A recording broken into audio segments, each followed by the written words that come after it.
Star Wars session. I want to give everybody a round of applause. It's beautiful that you are all here. Um, Jessa, I'm really excited to actually, play with you.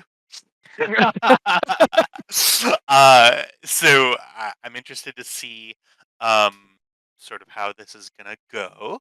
Uh, so I right off the bat, I want to give like a huge congratulations and thank you, and a big thank you to Kyle.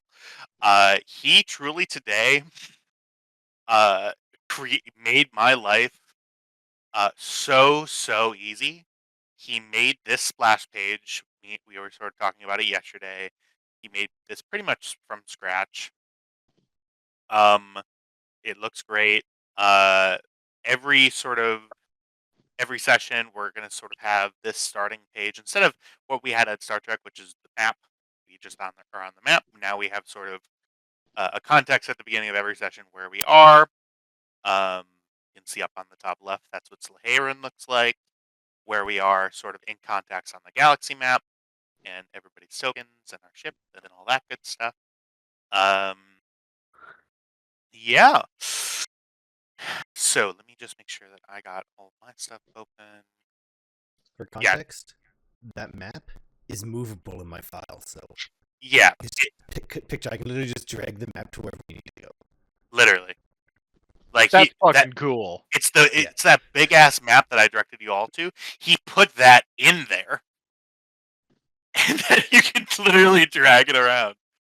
Now I know I can do it in Foundry, but I suspect it would lag the hell out of everyone. So yeah.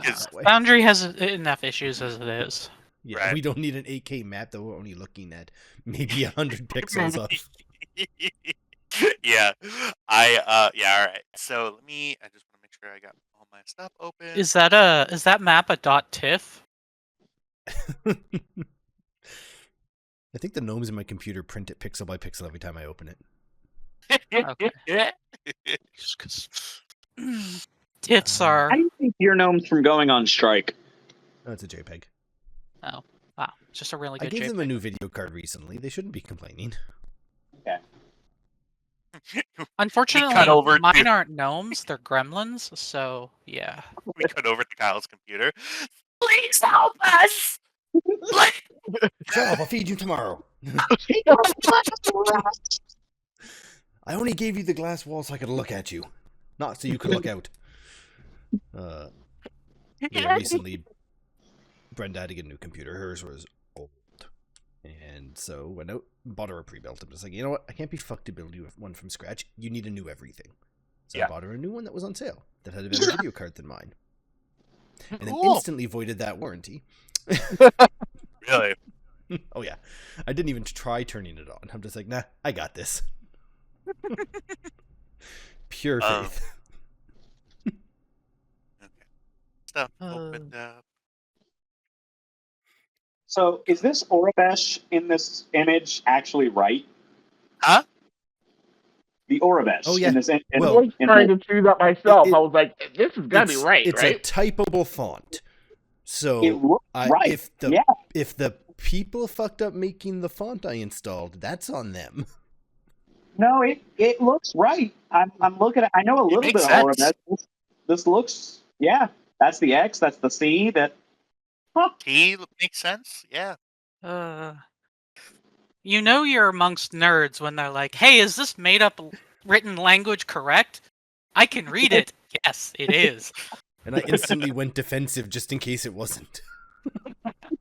This thing took me like 4 hours yesterday. Can you leave me alone? All right. Let me make sure. Sorry, everybody. A spoiler on it. Look at the Starship registration. The first Guan Yu session was October 31st, 2021. Aww, man. Oh, that's perfect. That's so perfect. Oh, I'm gonna fucking cry. Good. Y'all are fucking adorable. Oh my god. Yeah. Also, because this is supposed to represent a legitimate ship registration, I had to change both our Jedi and our smugglers classes. Lol. Cargo specialist. Quartermaster? Oh yeah, it does say Are you quartermaster. fucking kidding me? God damn it. Yeah. It Fixing does that. say Don't fix quadrant. it. Yes, it Don't does. fix it. It's Yeah, okay. I do. You know, Well, for somebody scratch who's the like entire project in starting the fresh. See you next week. military, you'd think you'd be better at that. You'd be Spelling? wrong. Just making sure your project's done before you say it's finished, because that'll get you push-ups. I had 3 people check this. And Tyler was one of got them. Watermaster. Which also means the alien type is wrong too. Wait, no, did I type that one properly?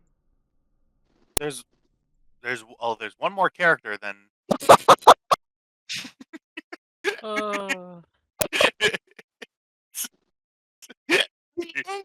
You get wrong. That's pretty funny. I will have to admit. Yes, I got the English wrong. And not the Arabic. That's pretty sad. I will say. Yeah, you did. You got the Orbesh right. That's actually correct, yes. That's amazing. All right. All right. Give me just 1 second here. Sorry, everybody. I'm just getting everything to where I can see it. Quick export. All right. Great.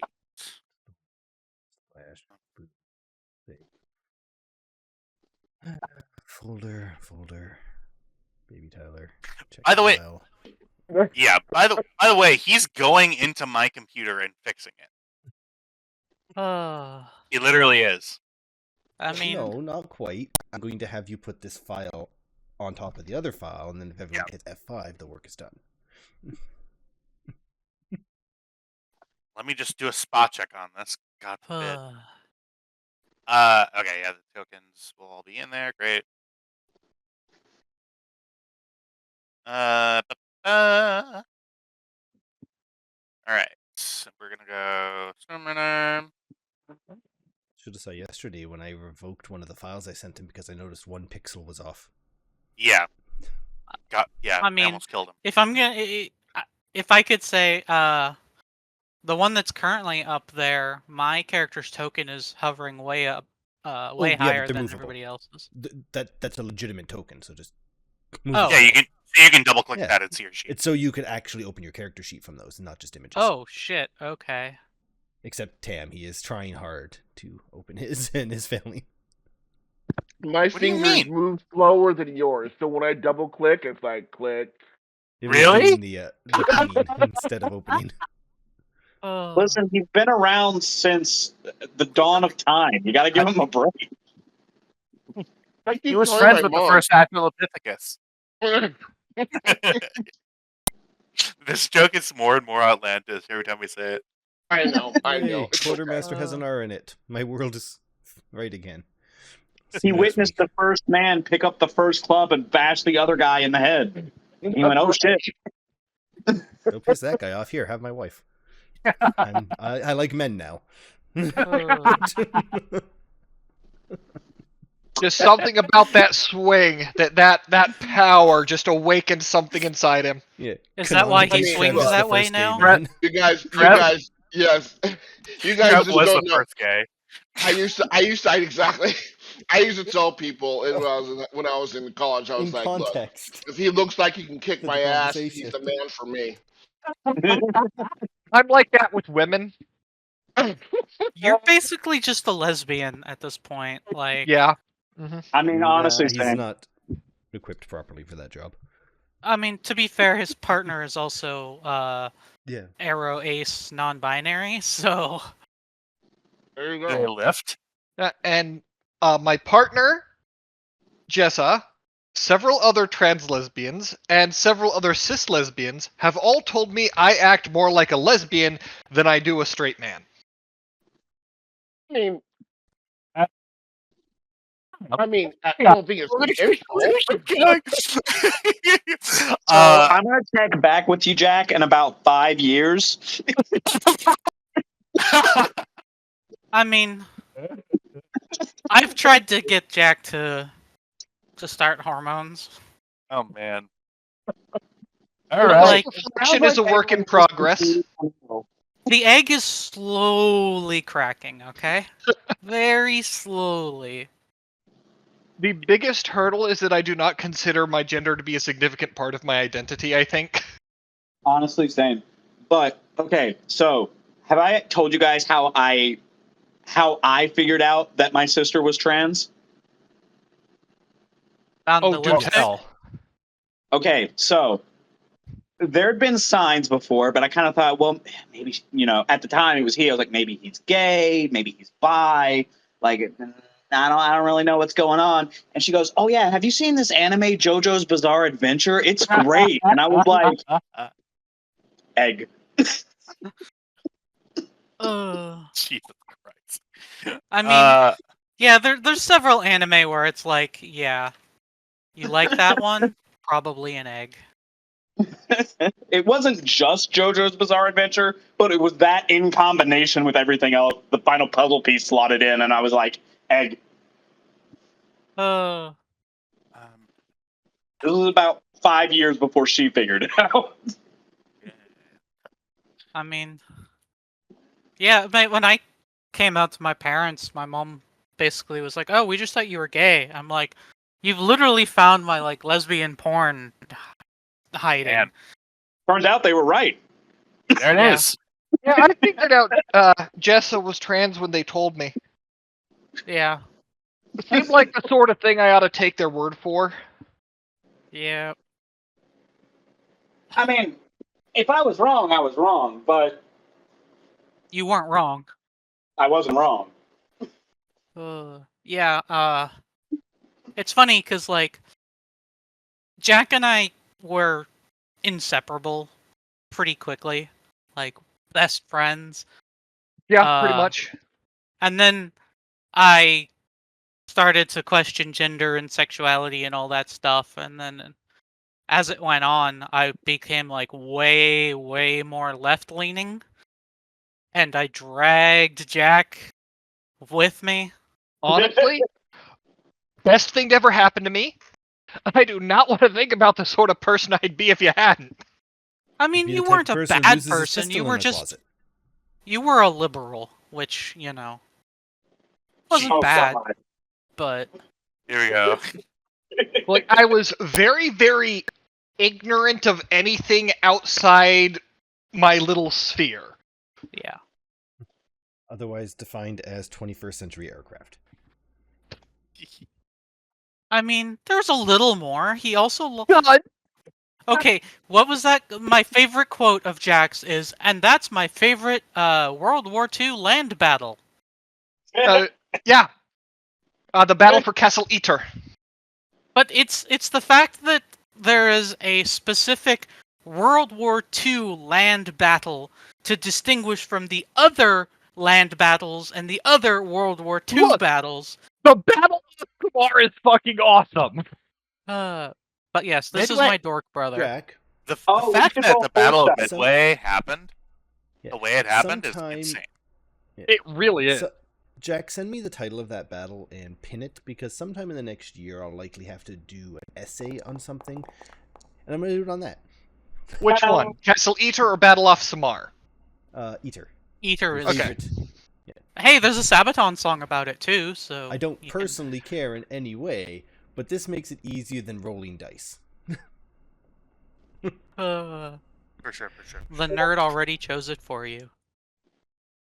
God, I love how if we were still in the Star Wars, the Star Trek server, I would be like, I made an agreement to like shut down all political and like other like weird conversations and stuff. I know, like they got so uppity when Jack and I were talking guns and politics, when it was like, just a fun conversation two people were enjoying. Yeah, they were like, "Hey guys, how's it going?" And I was like, "Oh God, fucking Corbin, get out of my chat, fuck." All right, so I think I have. Yeah, for context about the naval battle, that shit was fucking amazing. You had 13 American ships versus the bulk of the Japanese Navy, the flagship of which alone displaced more tonnage than the entire American battle group. Guess who fucking won? Well, we only have this is okay. I'm gonna give us about 3 minutes of midway stuff, and then we're gonna jump into the game. Well, the 'Cause Battle didn't of we- Samar is different, Well, three. but Midway, that Midway was a clusterfuck that should not have worked. Yeah, we had what 3 battleships? No, 2 No, battleships. I'm sorry, two aircraft carriers, and I'm counting Midway as a carrier, but it's just an island. And then they had their entire fleet, basically. That is because we are America and we own the finish line. Well, What do we the took Finns finish have line to first, say but- about that? All right. Give us back our line. Listen. I'm the first one to be like, America sucks, America's terrible. When it comes to fighting wars, we are actually the best. That is the one thing that we are the best at in the world, is fighting people. Probably far. because we never really stopped. Right. Oh my god, I that's just not- got that's not the finish braggadocious, line that's just joke. true. Jesus Christ. Oh my Oh. God, Trev. I'm like, what do you mean finish line? Oh. Oh, Well, I was speaking quoting of Joe Biden, America actually, and its but- military power, I said something fucking horrible the other day.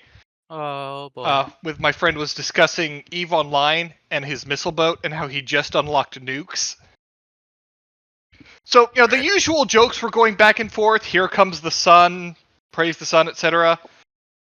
And then I chimed in with let no one die cold and alone. Which is fucking awful in the context of nuclear weapons. Yep. That's actually kind of hilarious. Right? All right. All right, let's get it. Well- Let's get it started. Yeah, on the subject of nuclear war, now here's an allegory about that. A long time ago, and again, no, but is everybody ready? Yes. Yeah. Good. Let's do it. I suppose. Do you have an opening speech?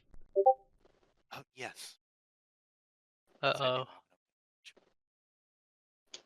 oh.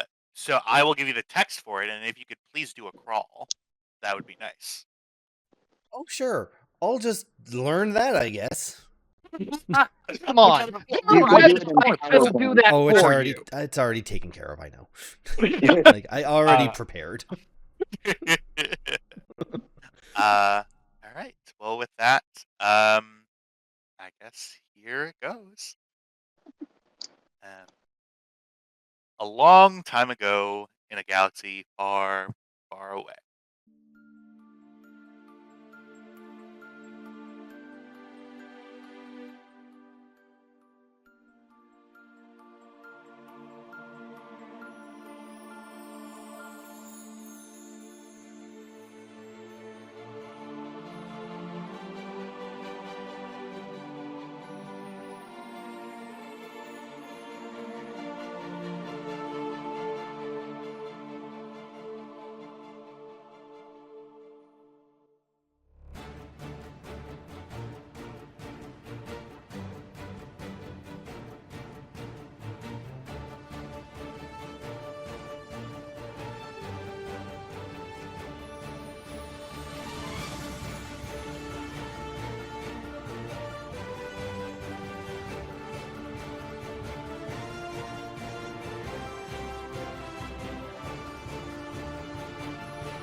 The atmosphere is thick with the scent of opportunity and the sense of corruption. The stench of corruption. a place where deals are made in the shadows and allegiances shift like the desert sands. Sleheyron, a molten, fiery world in hut space, is characterized by its extreme climate and rugged terrain.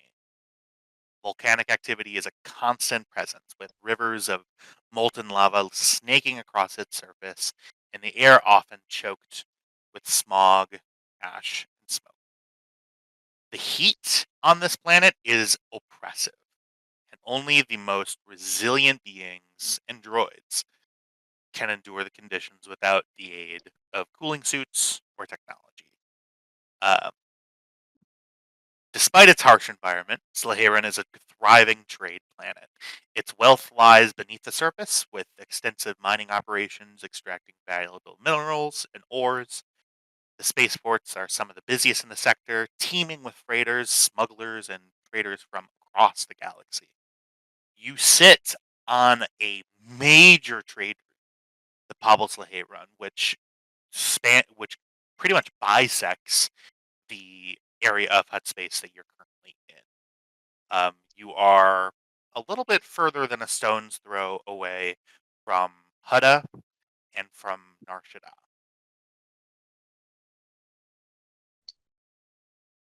Sleheyron cities, built in the shadows of towering volcanoes, are a labyrinth of narrow streets, bustling markets, and tiny neon-lit cantinas where deals are made, and most of the time, deals are broken.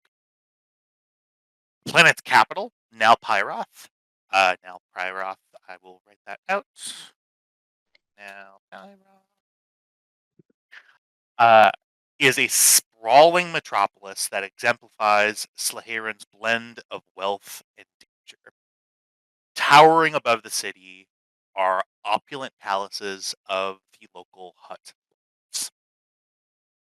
Nalpyroth is a place where opulence and squalor coexist. You will walk down one street and see glittering casinos and luxurious pleasure dens with bought talent and talent freely given.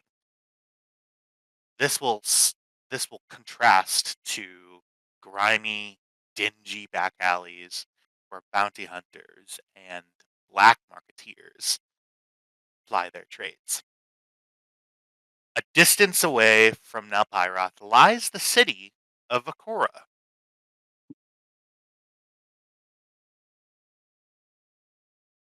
Vakora is a haven for the galaxy's most daring entrepreneurs and cutthroats.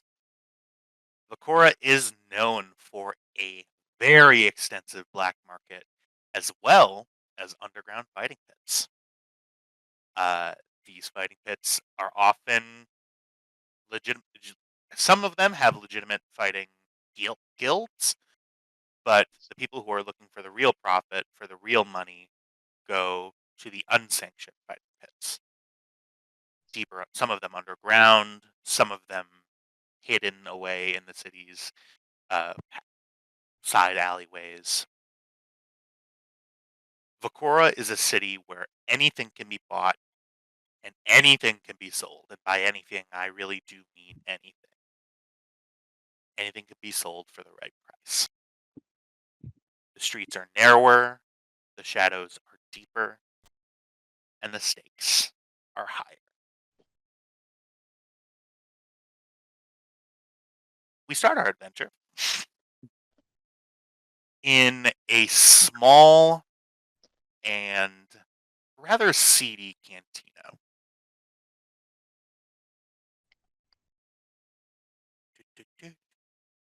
That's not the music that you hear.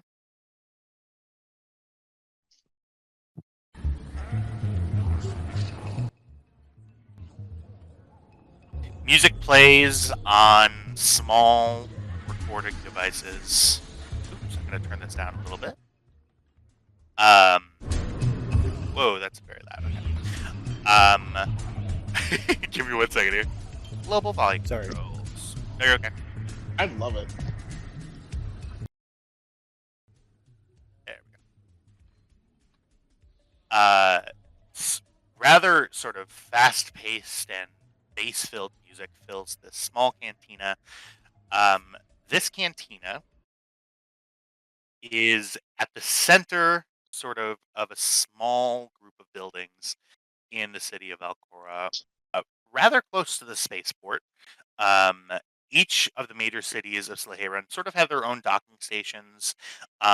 These, at one point or another, were very loosely administrated by the Imperial sort of garrisons that were stationed sort of on the exteriors of the city. As of 6 weeks ago, in the time of where you are currently placed in the timeline, these Imperial garrisons are meant to be sort of disbanding and allying together with the other Imperial fleets that are still on the run. Unfortunately, the garrisons here on Sleheyron have not had the chance to be picked up yet. So they are here, but they do not have any power. They don't have the power to arrest anybody. They never really did anyway, because the one total sort of authority on Sleheyron are the Hutts. Just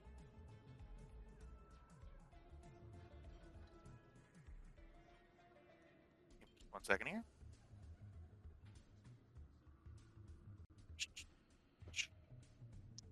All right. This cantina's name is the Blazing Blaster. It is aptly known because, as pretty much everybody in the party would know, this this establishment once was a shooting gallery. It used to be a weapons store. You can see the sort of this far wall over here is still filled with sort of blaster discharge marks, sort of these black striations. The general vibe, it's creeping across to be like 10 o'clock, 11 o'clock. A lot of the business really on Sleheyron, because the days are so oppressive and very, very hot, and just too hot to do. A lot of the businesses open up sort of at around 8 p.m. and go on through the night until dawn. Sitting in, I would say, his usual booth is a rather fully armored individual.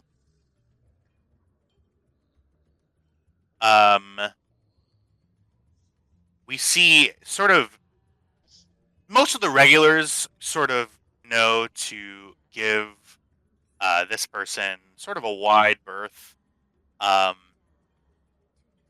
Some of the newcomers who are maybe checking out this place for the first time sort of stare and ogle at how heavily armored this person is. Tristan, do me a favor and introduce us to your character. Well, howdy there. My name's Kybax.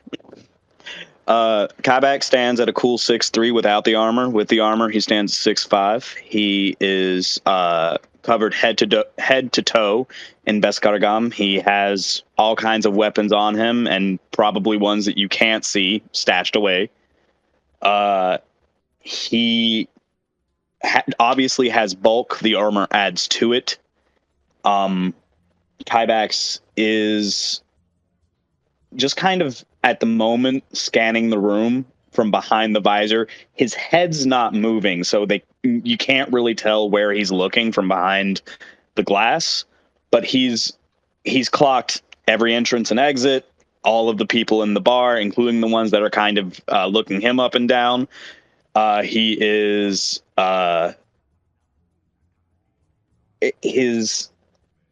his aura is very much, I'm relaxed because I know there's not a person in here that can fuck with me. 100%. Give me just 1 second.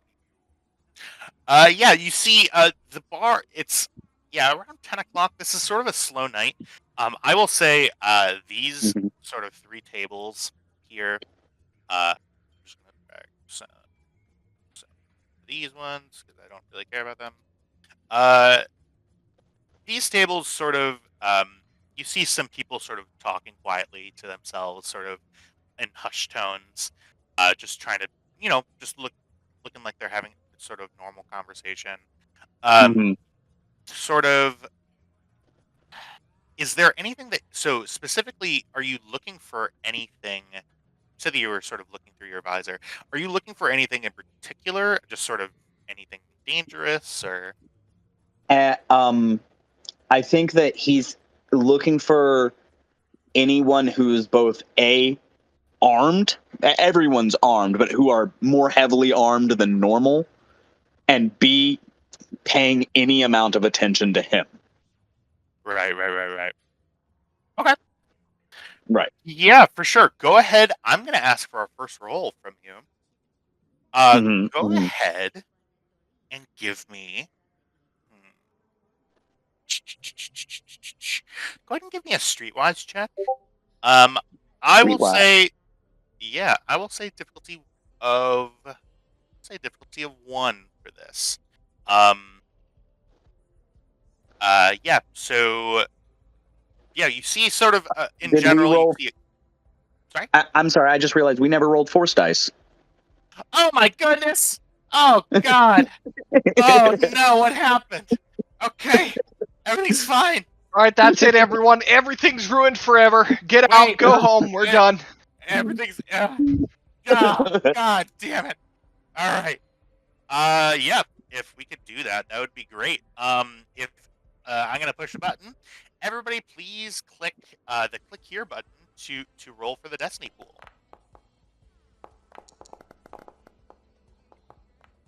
Oh, what? Oh, Where's the button? Oh, there it is. where's the It's in the chat. button? Yeah.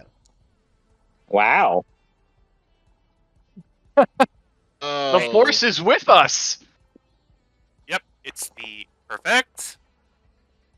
Awesome. That is everybody. Wow. Here we go, guys. We're starting this out with 6 light side points, just 1 dark side point for me. Ooh, this will be fun. I don't get a lot of thread anymore. Woo. Okay. I will go Yeah. ahead and give you a present, and I will use our first light side point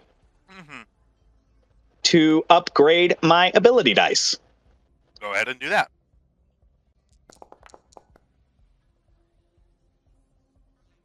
Nice. All right. Yeah. That's a very good roll. Perfect. Yeah. So that succeeds there for you. For that, that's actually like kind of as good as you can really roll without getting triumph. Success under threat. Okay. Your initial sort of think of, oh well, everybody's definitely armed in here, right? Is essentially true. Yeah. So you can Right. see the bartender over here.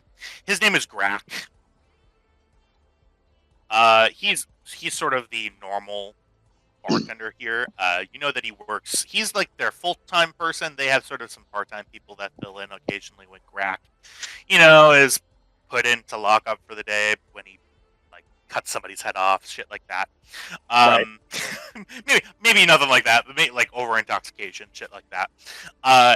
You see that he, like most Gamorreans, he has very little armor. He's just fully shirtless behind the bar. Right. You see a couple of patrons at the bar there. These two are not armed. They are just sort of sitting there having a drink. You see that this gentleman is. You see that he's sort of a Zabrak, which you can see to be male. You would assume. He's wearing sort of mining gear. As a matter of fact, these 6 people as well here in the middle are all sort of wearing mining overalls. You see that they each have their own sort of cooling pipe kits, which is something that you would have in your armor as well. It's sort of It's a water circulator that expels heat. Sort of, you're still hot, but this is keeping it like Well, the top. Okay. Mandalorian armor does have a little bit of a environmental system, so it has a heat regulating system. So he's not like baking in plate Right. armor and on a lava planet. Yeah, for sure, 100%. Yeah. Yeah. So Grak is armed. You see that he's armed. He has a sort of like what used to be, you think, like a two-handed like overhead axe. Now it's just, you see the handle is broken. He just sort of has the blade and maybe like 5 feet worth of a handle. Right. These Gamorreans, sort of sitting at the table, they are participating in a drinking game of sorts. They they all have axes on them, like normal two-handed axes. And you see one also, this guy here who's currently just chugging away at like grain alcohol. He Right. also has sort of a large sort of like a heavy pistol on him as well, sort of on in like a chest holster. But other than that, yeah, there doesn't appear to be any danger. As you walk, as you sort of scan. What are you sort of doing in the cantina? He has a mug in front of him with a straw that goes under the helmet. An emergency induction port. Exactly.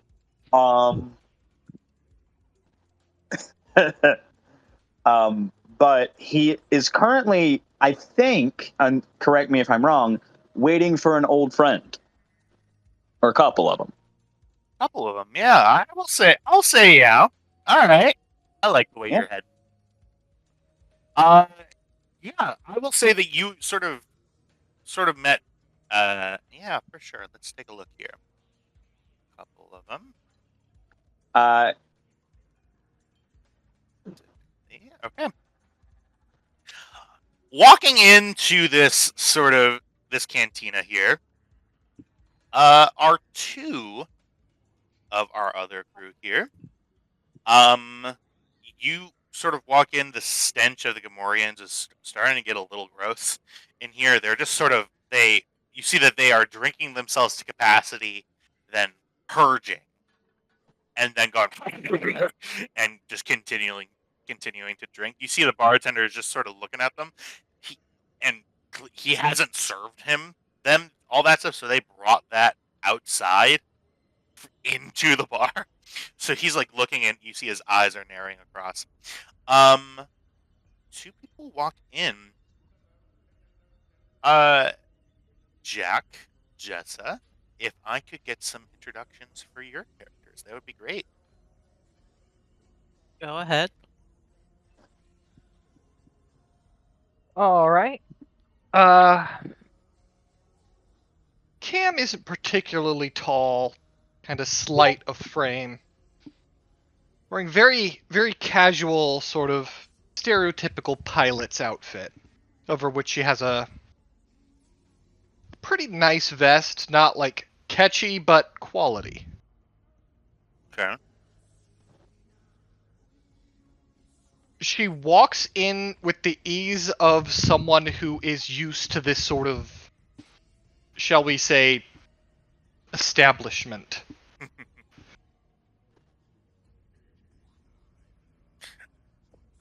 Fantastic. I was comfortability. Yeah, 100%. All right, and tell us about Sari. Saria is a Mickean, so she is without hair. However, she has a bountiful amount of blue tentacles that match her skin, wisped behind her. She's fairly tall, 1.75 meters, slender build, dark green eyes, and she's leaning towards Cameron because she is not used to this sort of location and is hoping that Cam will guide her or protect her if something goes wrong. He's wearing a overcoat that hides a great many things beneath it, but it's impossible to tell what she's entirely carrying on her. Though she does not appear to be sporting any sort of weapon. Cam, for her part, walks a little in front of her. You know, kind of like a "they're with me, don't bother them" sort of walk. And is sporting a blaster pistol in a thigh holster that her hand does not stray far from.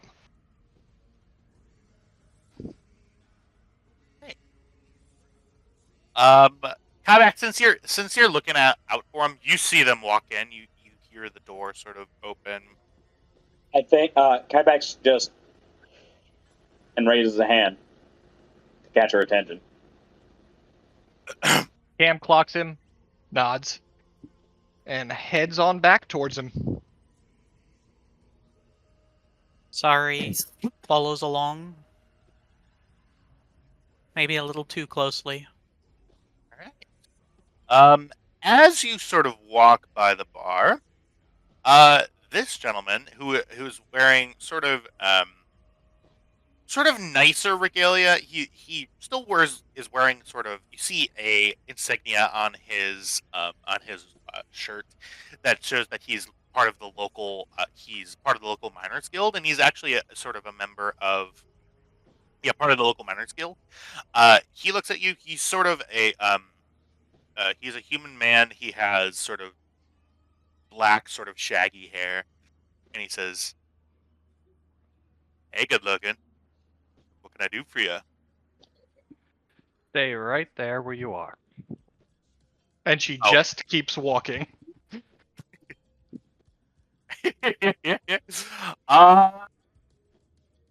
Yeah, go ahead and give me.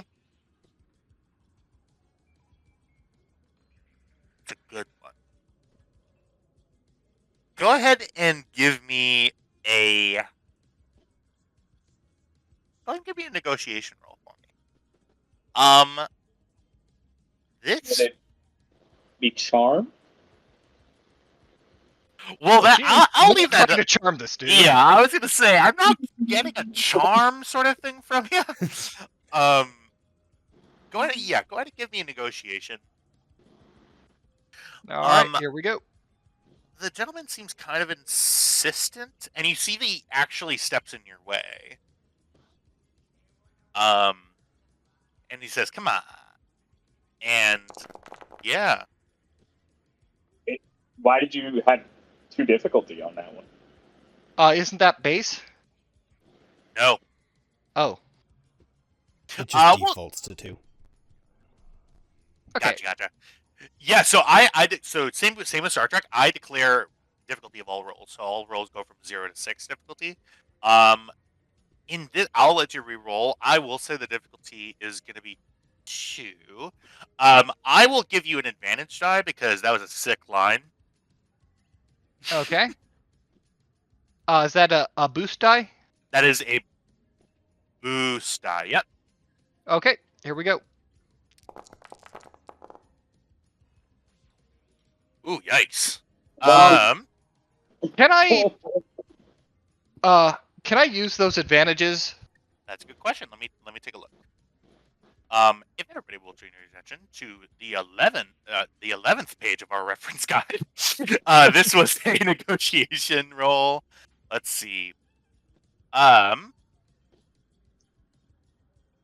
Gain a So, you are able to, using your advantage with a negotiation roll. The thing it says is gain a perk or a concession from the target. So I will say, so the gentleman, he sort of stands up and he doesn't seem particularly persuaded to kind of leave you alone. He sort of gets that you're not really into it, but that's kind of point, unfortunately, with this guy. You can use those advantages to create some sort of promise of some sort of something of some sort for a later date, just not now. Kybax does get up from the table. Oh man. Yeah, what I would like to use those advantages too is look at this dude and say, look, you're between me and who I'm here to meet. And she'll sort of motion towards Kybax, who's just stood up. Wow. Yeah. Kybax, give me a coercion roll, difficulty 0 for me. Okie dokie, hold on.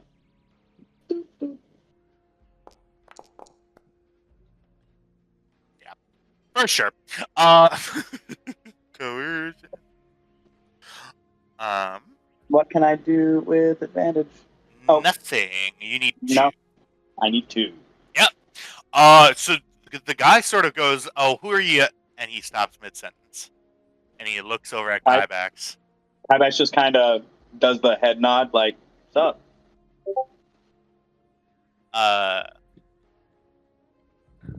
Well, you never say that I'm not a gentleman. He sort of bows his head and sits back down.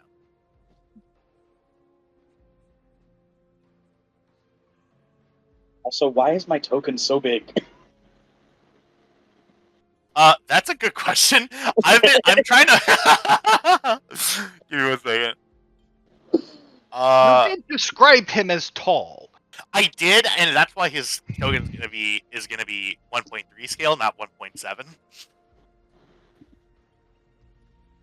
All right, you should be good. All right. Yes, there we go. Kyback sits back down since he knows that he won't be needed.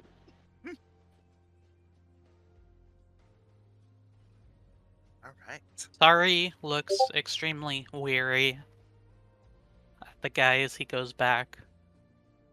He sort of moved. The guy sort of looks from Cameron to you, Saria, and you see a veil of disgust on his face. He sort of sneers and goes back to the bar and orders another drink. As soon as he turns around, racist. she flicks him off.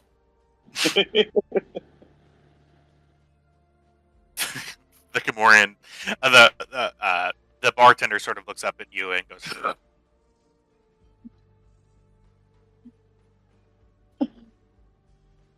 Oh yeah.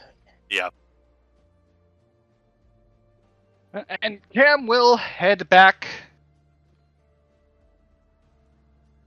He'll give the dudes at the table a bit of a berth.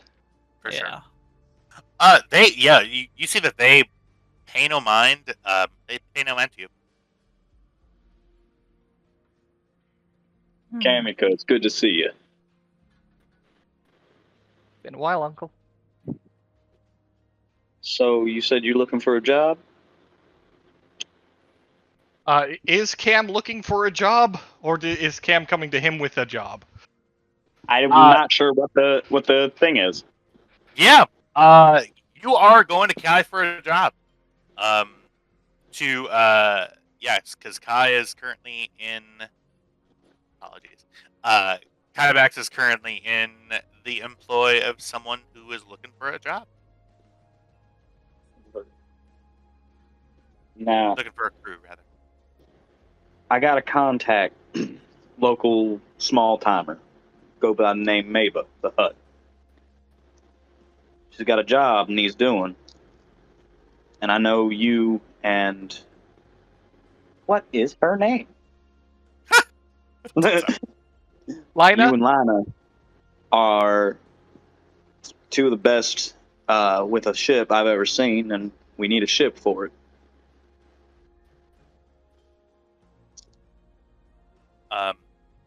Kybax, you also, I will say, Mhm.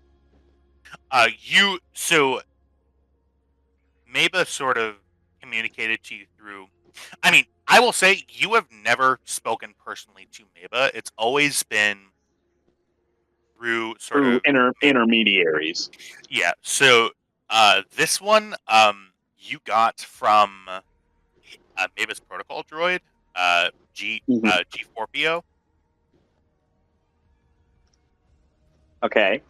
And that was all the information that was communicated, that Maba needed a crew that had a ship and that was capable of going off-world. Not sure exactly what she's wanting us to do, but she knows my rules. I don't do anything with slaves, don't do anything with kids. She pays good. Well, we're not in a situation where we can afford to be too picky. And Maba was the name, was that it? Maba the Hutt. From what you know, Maba, this question. job, if this goes tits up, how likely is it that we're going to have a lot of enemies? I mean, considering what she usually puts me on, it's likely. I mean, you don't hire me if you're looking to do a milk run. True enough. Well, tell Maba the Hutt we will graciously accept her offer. Glad to know. And has Kybax has met Sorry, yes? Oh, I would say yes. Right? Probably. yeah, Sorry's been part of the crew for 6 months. 6 months last I now. checked. Yeah. I would. So Yeah. So he hasn't met Sorry because he hasn't been in contact with that crew for a bit now. Ah, okay. Yep. If that's the way we want to play it, yeah, for sure. Yeah. So, Kamika, you gonna introduce me to your friend? This is, Sorry. I guess, I got the habit of picking up strays from Dad. Sorry kind of well, chuckles a bit and looks a little bashful, but nods. he Yeah, reaches up to him. I kind of got adopted. Well, she does tend to do that. Nice to meet you. And he reaches out a hand. I'm Kybax. She Playing Mariel. reaches out to shake his hand. Sorry, Azaluta. Sorry, Azaluta. Sorry, Zilvuta. Don't worry about it. Never met a Mandalorian before. Well, we're rare nowadays. But he's family, so you'll probably see a lot more of him. She kind of looks over to Cam and is like, "Yeah, I don't think you'd have made a good foundling." I tried to teach her to shoot. I be still fair? I still never paid her dad back for the damages. Uh, That was on you. Dad told you to check the blaster settings first. I did. You changed them. You weren't supposed to notice that. Yeah. You guys sort of get to know each other a little bit. Well, you guys know each other. Well, you and Cameron know each other, but Sorry, you sort of get to know another extension of sort of the family here. We're gonna go ahead. Kybax. Uncle Kybax. We are gonna go ahead and cut from here, and we are gonna head to a little tiny ship that you all call your own. Let's head over to the store and change music. And what is a good ambiance for this? Let's look. Nope. Space trap. Sure, that's fine. Just some white noise, some brown noise rather. Are we just cutting right to this? No. We're introducing another character. Sorry. Yeah, there's no ambient sitting in dock quietly brown noise. Yeah. So he went with space travel brown noise. Okay. We hard cut. You don't get to meet the Hutt. I'm gonna give you a mission now. It'd be not fun. All right. Lina, Yep. you find yourself sitting in the chair that you normally sit in the back of the ship. This ship is, I'll just put it like that. It's been through a lot. Years of sort of constant use. It's your everyday ship. It's what you run your business out of. It's just had a lot of miles on it. There are lots of patch jobs that you've been sort of doing. Um, yes. You found the literal exact place where we got all of this Ambience stuff music, Trev. And he has that file readily available. And I literally have that one.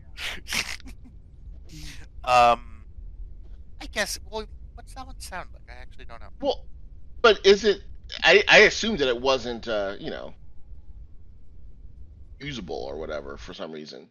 No, it's all usable in PufferGlitch Ambience. Thank you for this. Will be credited every time we post something. Yes, thank you, PufferGlitch Ambience. Yeah, I suppose this is okay if you guys like voices. It's because You're it's sort of- support, not the ship. You are sitting on your ship. What would Lina be doing? I would say that you guys have been on planet for a bit. I would say around a few days. Your last job was a simple transport job. You were going between worlds on Hutta, just sort of carrying random cargo.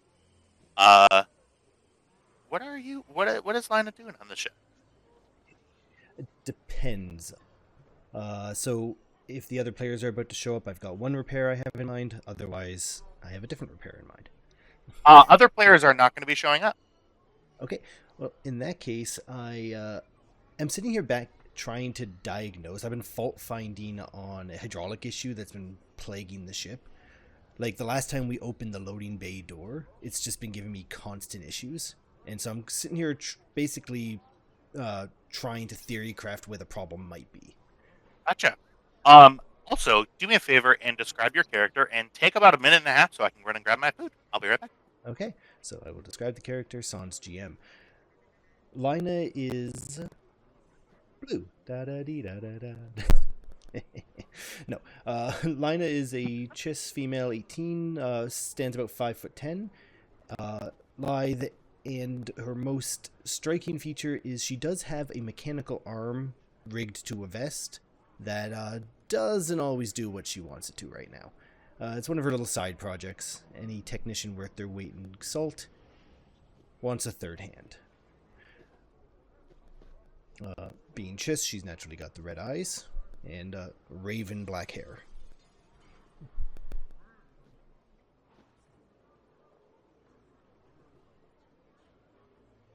Right in.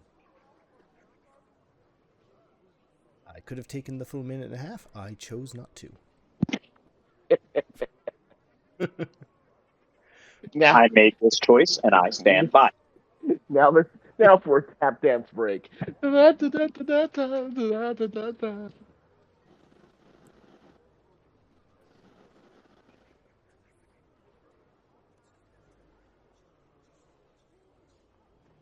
Bit of advice for anyone listening at home. Next time you make hamburgers, add a tablespoon of bourbon per pound of hamburger. Apologies, everybody. I'm back. Thank you so much for the character description. Yeah, and I'm sorry. Go ahead and continue. So she's theory crafting and diagnosing this fault. She's been all over the ship trying to find it. Now she's just running simulations on the computer trying to figure it out. Like half the time the loading bay won't open or close. Right. Because it's intermittent, it's one of the hardest things to try to track down. All right. Well, let's go ahead. This will be a mechanics roll. I will say this will be a difficulty 2 roll. Okay. And I will say, take a setback die for the nature of the problem that it's intermittent. I did this to myself. I have learned nothing in my years of fixing things.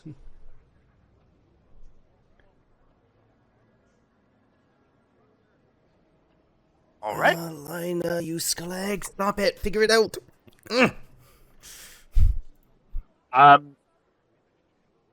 The computer, for whatever reason, is working perfectly. You look out, you sort of peek your head out the window, and you see the loading door shuts like normal. You appear to, at this point, have full control over it. Did it work? She gingerly hits the open button. And it stays there. In a fit of impotent rage, she's gonna go, like, just stomp on it a bunch of times. Open, you stupid door!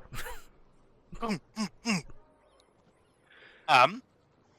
stomp on it, and you just barely miss. Shit. The hell is that? Everyone You- else heard that? Yeah, Yeah. it was a sound effect, guys. Oh, okay. Come on. You guys thought your computers were about to explode. There is an incoming communication coming in. That is the hail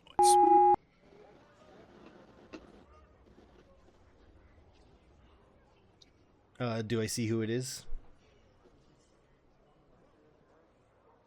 You look. It's being routed. You see that the signature on it is from like the port authority sort of comp frequency. Okay. She hits the accept the call button. Stormrunner, this is Chief Technician Lina. How may I help you? This is Lina. Wonderful. My name is Deckmaster Prangle. You see that he's speaking in Hutta. In Huttese, rather. It's automatically translating it for you. So you see his mouth is making the words "Oh, what the go about that guy go about that," but it's translating it back in Galactic Basic. So you see the translation comes up and says that you have an incoming transmission from the office of Maba the Hutt.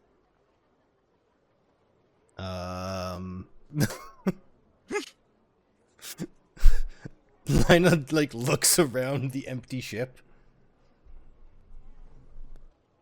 The ship looks back at you. Will accept this call. All right.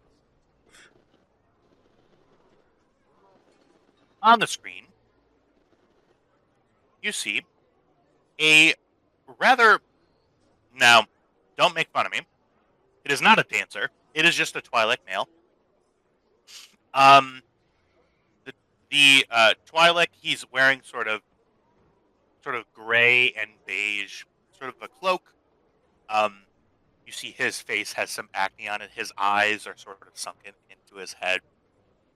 I was about to Yes, say this sort is a very ripped hut, and then I zoomed in. I stopped after the two dancers when I was working on my civilians. The most ripped hut ever. I do hut CrossFit. You see this guy, Kucha, bro. bro. Yeah, it's the 10-day hut challenge. The 10 hut. To the 10 hut, yeah. His eyes are very red. You see his sort of Twi'lek head tentacles. I forget the name. Are sort of crouched back. He says, "My name is Rax Varen. Rax Varen. I am calling on behalf of the great and up-and-coming Hut Lord Maba. Maba requests you and your crew's presence at the palace. And go ahead and give me a You've been operating around Sleheyron for a little bit. Go ahead and give me an underworld check. I'll say a difficulty of 2. Okay. Now remember, you do have 4. Okay.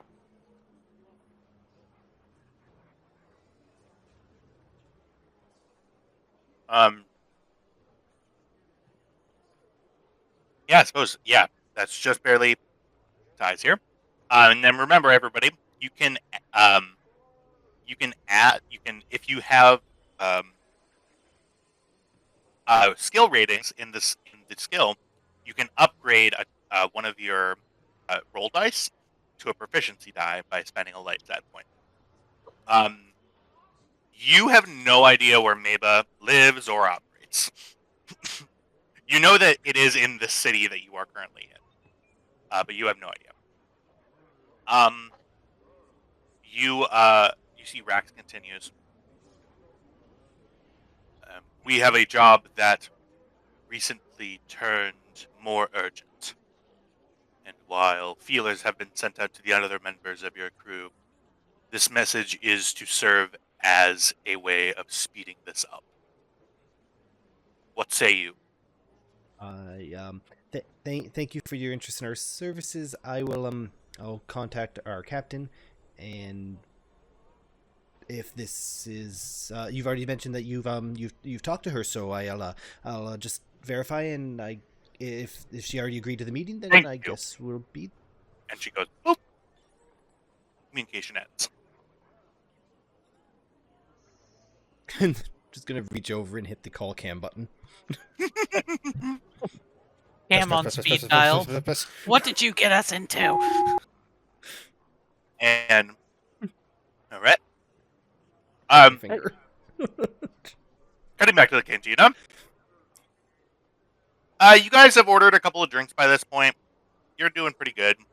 Then she dove head first into a nest full of Gundarks. I'd never seen anything like it. I had to dive in after her.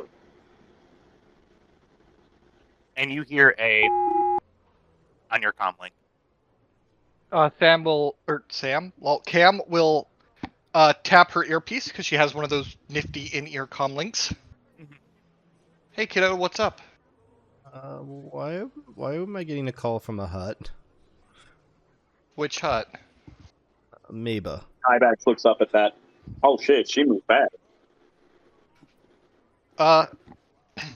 Well, Uncle Kybax just offered us a job from Ameba the Hut. I chose to accept.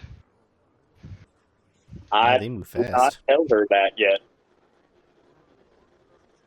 They said it was increase in urgency. You know what that means, Kamika? Hazard pay. It also means we've got a desperate hut on our hands. I think we need to get moving.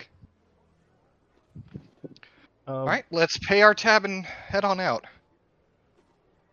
All right. Who's paying? Cam. How much is the bill? Go ahead. I would say 5 credits a drink. So if we've had 2 drinks each, that's 30 credits? Yep. I cover it. Okay. Appreciate you, Uncle.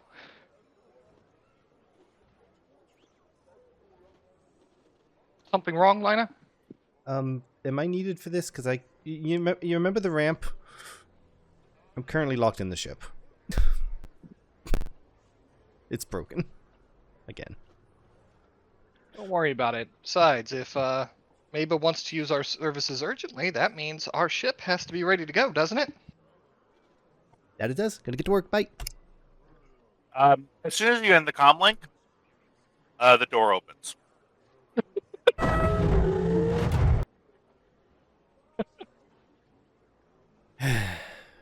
Can't trust it. Can't trust it.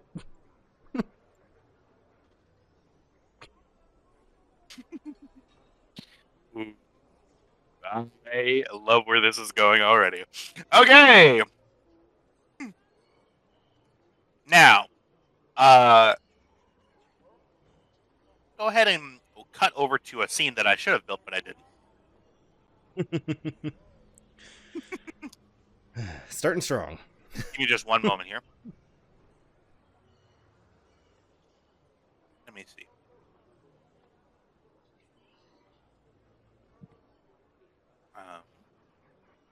Apologies, this is not. All right.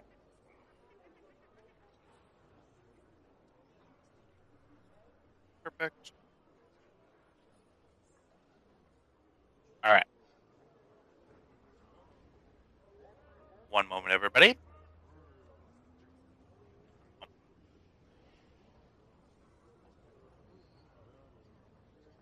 Ready?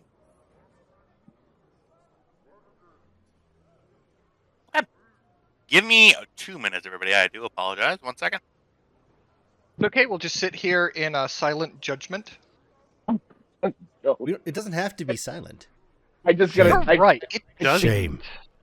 I just gotta say, I'm Shame. hoping that when Lina starts fixing something in the ship, all of a sudden honey starts pouring out of it. That's all I'm saying. Space bees made a I will hive. jettison all of us into space.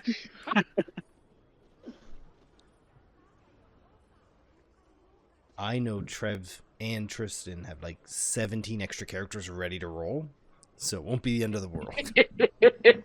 I do. I've got 5. Next in the crew, round 2. Since he's the only one who'd survive, probably. I love our ship. It's so pretty. It is truly the ugliest ship I've ever seen in my life. It wasn't my first choice, but it's grown on me. I like it, but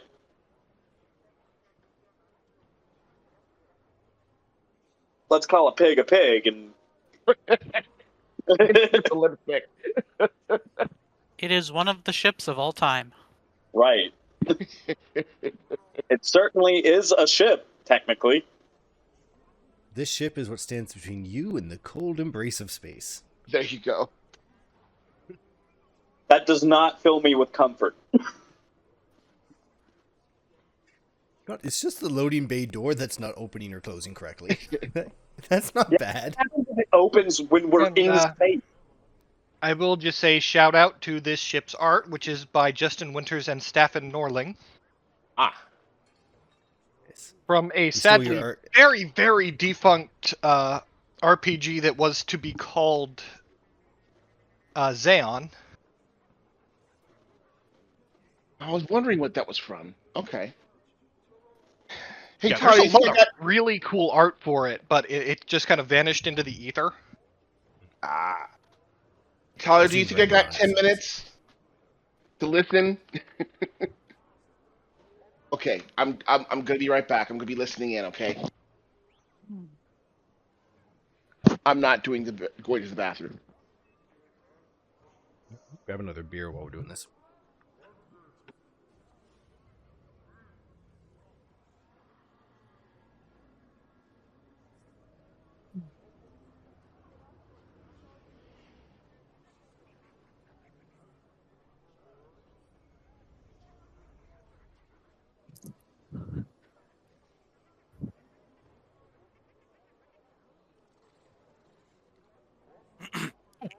Apologies, everybody, for my lack of preparation.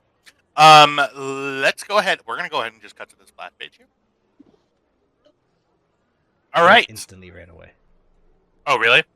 Yep. Oh, okay. He can hear. Okay, cool.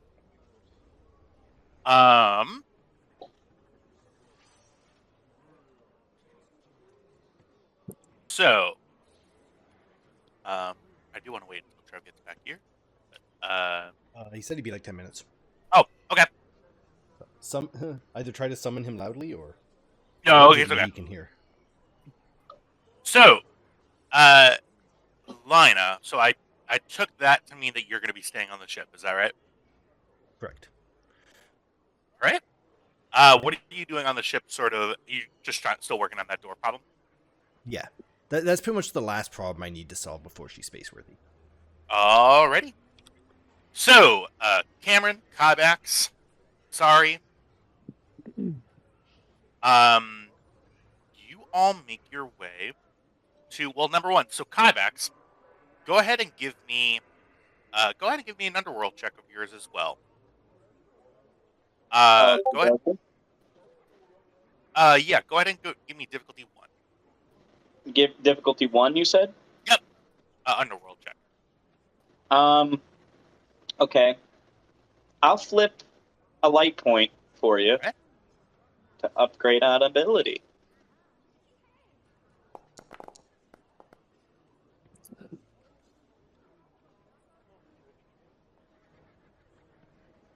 Ta-da! Alrighty. You know where Maba's den, quote unquote palace, is. You know, Maba is not the kind of person. Maba is not the kind of hut that has a big palace yet. Right. And Bakara is not really a city of palaces. It's more a lot of sort of run-down sort of buildings, old warehouses, new warehouses. But no that hut would be caught anywhere that didn't call itself a palace. Absolutely. You know that huts, that Maba the Hut took over one of the main sort of ore manufacturing sort of factories here in the city. And has been spending a bit of time retrofitting the management area of the factory into a den. This is in inner city Bakara, so you take you sort of take your time, you walk there, and by this time I would say it's about midnight, 12:30. You continue walking forward, following group in tow. Is there anywhere else that you want to go other than the hut's quote unquote palace? Is there anything that you want to stop at? Kara is going to have pretty much anything that you're really going to need, although at a lesser quality, and you might need to go to the black market for some stuff. I don't think any of us have the money to do that right now.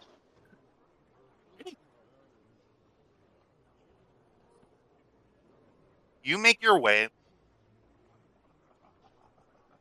through inner city Bakara, which is a bazaar. You see people flogging their wares, sort of, hey, get the death sticks here, get death sticks. Packet 12 for 200. Don't buy any death sticks off that guy. He laces them with spice. Won't death sticks kill almost all of us immediately? No, they only kill you eventually. Yep. Ah. Sorry, you're in character. I apologize. You walk by. There are several different restaurants here. There's weapons traders, and one thing that you see is a squadron of 6 stormtroopers. A squadron of 6. You mean a section? Yeah, that's what I meant. Whatever.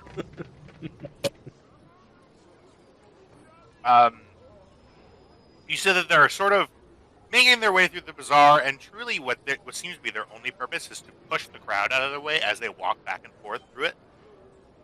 They, you see a couple of them stop at the area where the death sticks are being sold, look over the wares. The guy goes, huh? And, you see 2 of the stormtroopers grab a handful of death sticks. Another 2 hold up their rifles. And the guy goes, I don't want any trouble! I don't want any trouble! Just take it! They're laced with spice anyway! They walk away, and 15 seconds later, he's back flogging those same ones that he just said were full of spice, and nobody seems to be paying any mind. You see, as you're sort of walking through the bazaar, you see poverty. You see squalor. This place is not clean at all. It's dusty. It's hot. It's humid. You see children sort of laying to the side of the road with their hands out, speaking in languages that you don't really understand. That people are paying them no mind. People are going about their business as you continue to walk forward. As you continue many through the kids? bazaar. How many kids? Mm-hmm. There is a pack of 6 that are currently sitting sort of on the corner. They're all, you see that they're They talking to each each get other. 5 credits. Giving each of them 5 credits? Yes. All right. You see Kydex that they, literally has no choice.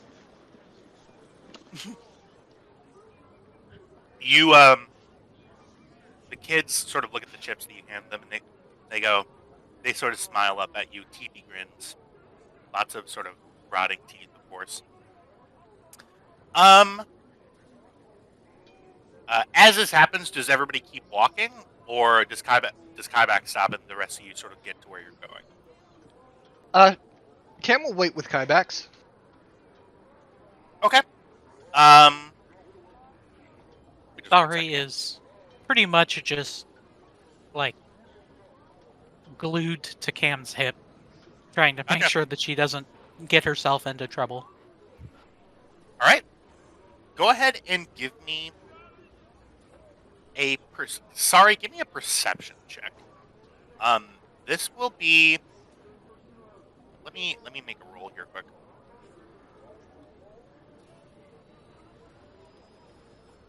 It will be difficulty of 3. 3? Okay. Yep. For context, a part of Kybax's code is to care for children when and where he can. So he would be known to the kids in the area for giving out credits. Okay.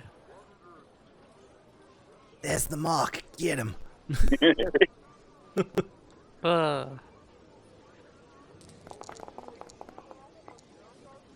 Oh shit. Oh wow. Oof. All right. Let's look at perception. Oh, sorry. That's a Wilhelm scream. I apologize. That was pretty funny. Perception. There was a triumph for whatever that does. All right. Notice useful details. Fantastic. You see the kids. Their eyes are sort of not on Kybax. Kybax are sort of laying down and sort of speaking to them and stuff. Their eyes are sort of looking to your left, and you see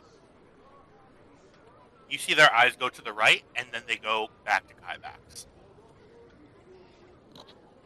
Okay. And yeah, that's what happens. She's gonna try to quickly turn and figure out what they might have been looking at. You do not see anything. You see like a family sort of walking by trying to buy stuff over at the food mill, but you see nothing. Okay.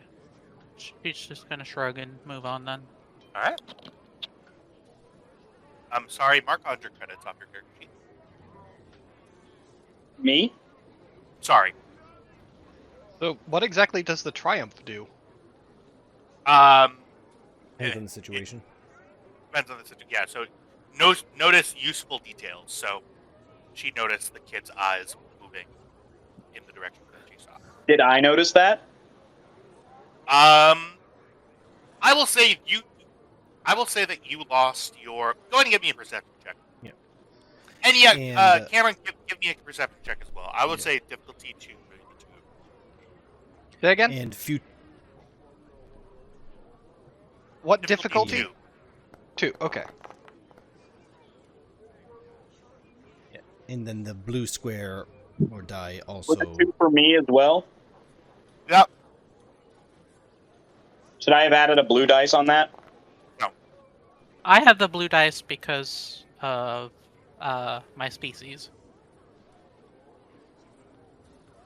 Gotcha. Yeah. Yeah. Cameron, you notice, you feel somebody bump into you, and there is a small child about 8 years old, running down the street. Okay, Max, we got a runner. I look at the kids and I'm like, can you please tell your friends to give us back our money? Okay. Go ahead and give me. You know I help you where I can. Go ahead and give me a charm roll. I will say it will be difficulty of 2, but you get 2 boost die because you just gave them money. And I'll flip a light side point. Alrighty.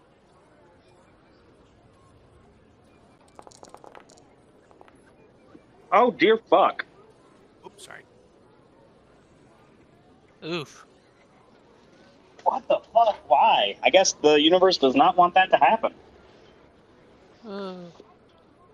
They sort of look up at you and they look genuinely confused. Can I try a charm roll? Yeah, sure. What do you say? She's gonna kind of crouch down a bit to eye level. Mhm. It's like, look. We know you're just trying to feed yourselves, but we help where we can. Do you really want to do us dirty like that? Go ahead and give me charm roll difficulty 2. I will say, and I'll give you a boost die. All right. For Cam to kneel down and go eye to eye with a child, she'd have to step on a box. Oh, thank you.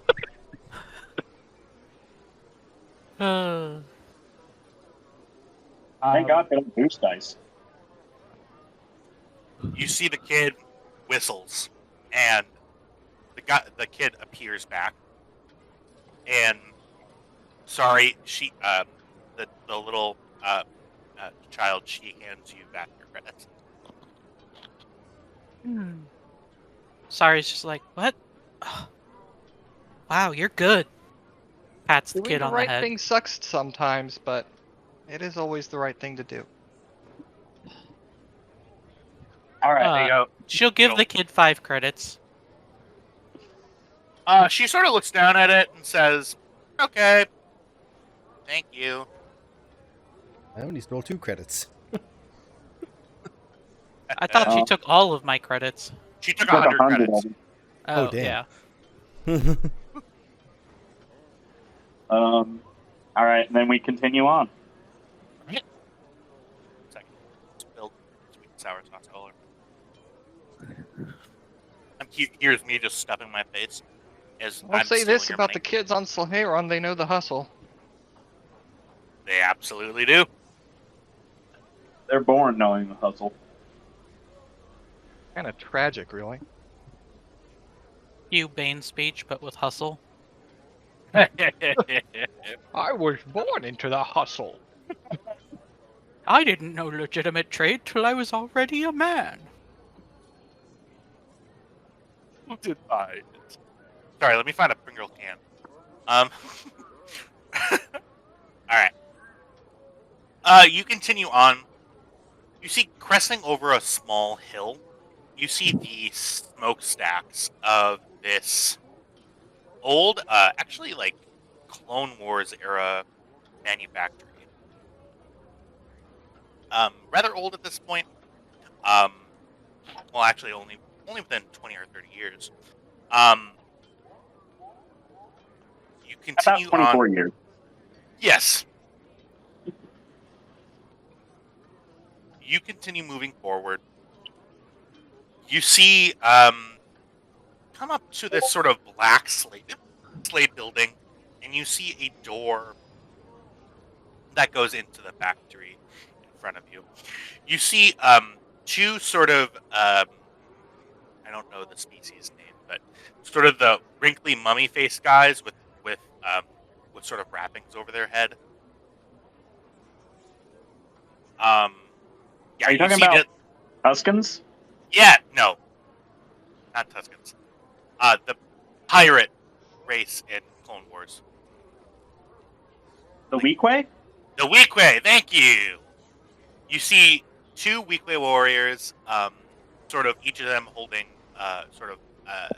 heavy blaster pistols. Look you up and down, and you see that they consult like a Palm Pilot. They sort of look at a screen.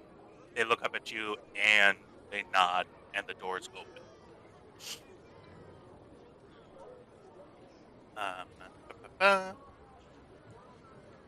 And you walk into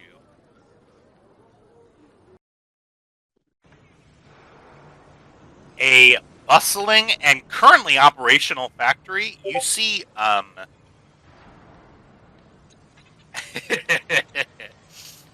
you see a sort of bustling, currently working, sort of automated section of the factory to the right. There isn't any stafey here. There aren't any handrails or anything.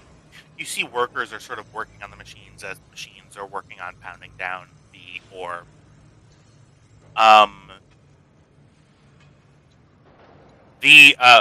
There's another Weequay inside who sort of starts escorting you. All right. It sort of starts continue going up sort of these side stairs up into where you would see as sort of like an overseer's office. As you walk in,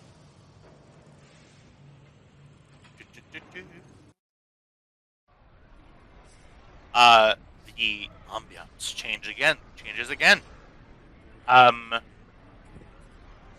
You see the really taking advantage of it.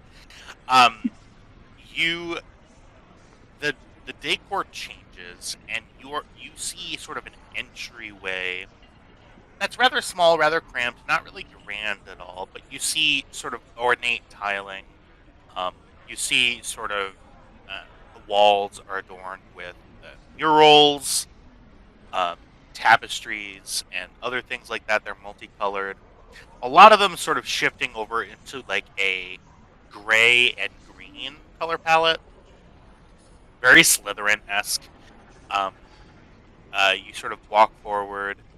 The room feels like it was built like recently. In this style, you see that there's paint looks almost too fresh and almost wet in here. You continue walking forward. Your feet sort of clang on sort of the polished stone of the floor. There are a couple of people sort of milling about here. You see one worker actually painting walls, and you see a tapestry sort of laid across a cart as you walk through. You walk in, and you see sort of a small dance floor. You see sort of some human and some Twi'lek dancers of both of all genders, just sort of dancing up on the table. This is probably going to be loud. Oh man. God, hey, don't you laugh at me. I like these sounds. We're not laughing at you. You had hours to correct the volume before starting.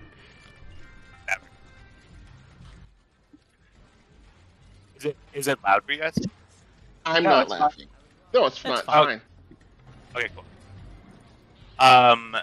The table, you see, is sort of a bar, with dancers on top of it. A lot of sort of shirtless men and women and other alien races. I really don't understand what Hutts get out of this. Money.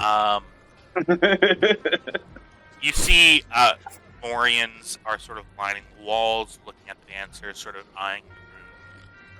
And sitting across this area in this sort of combined entertainment and audience chamber is Maba the Hut. Tiny Maba the Hut. Oh, you did go with that token, eh? Shut up.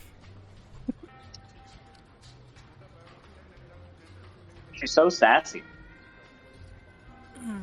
Tiny You see- for a hut, at least.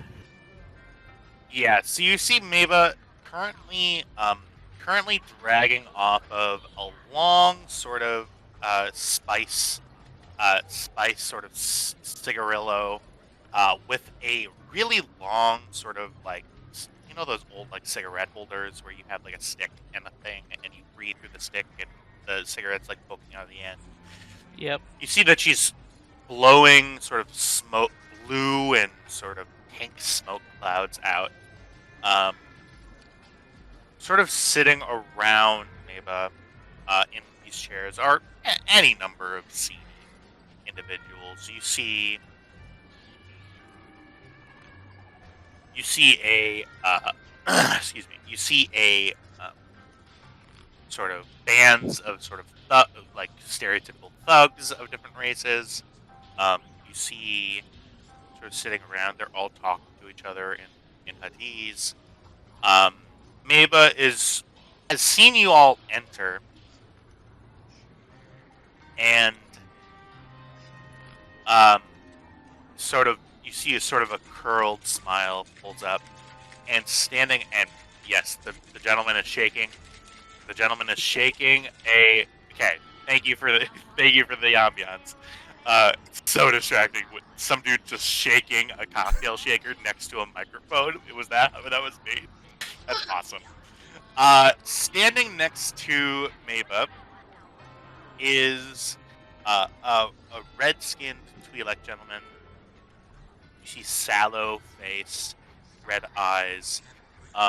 He sees you approach and begins walking sort of towards you.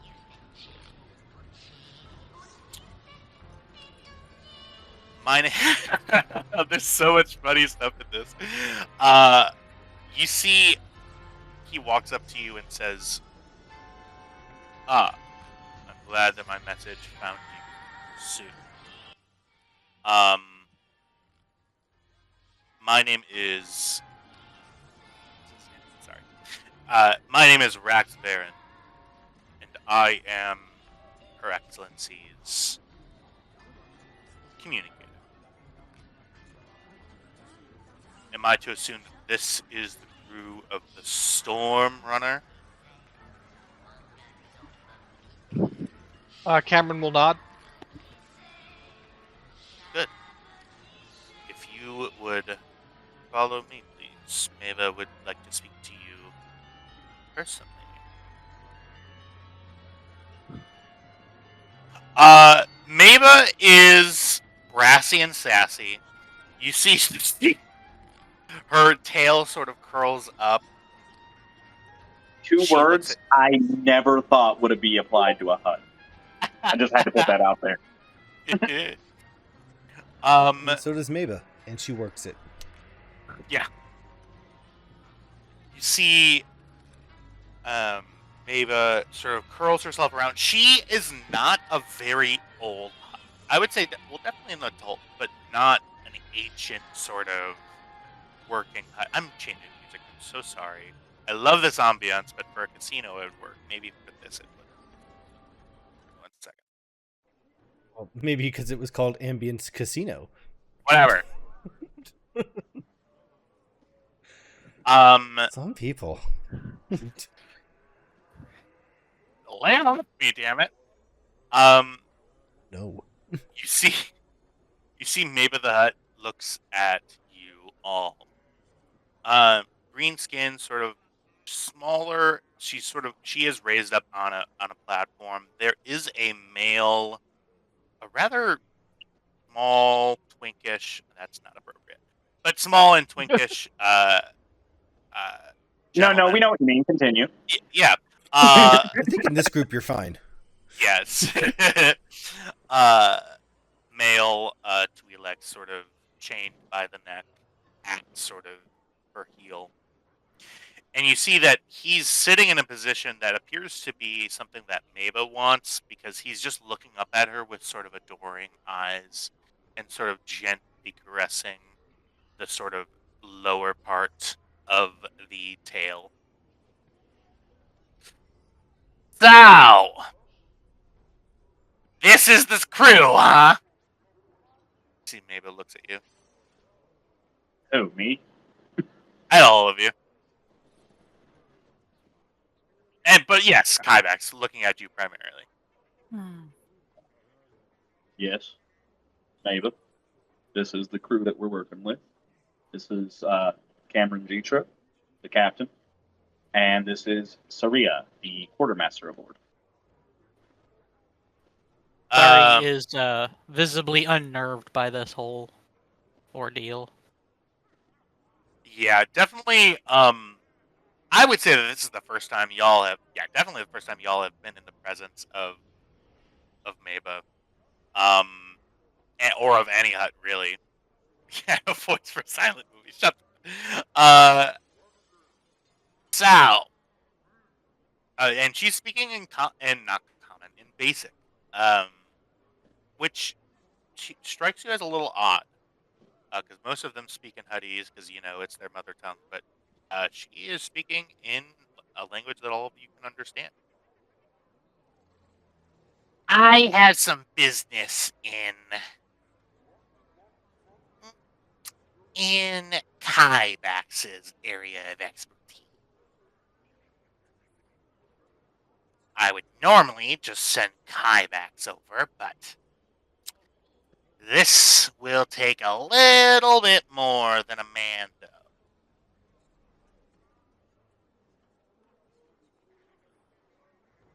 Well, she sort of looks at you.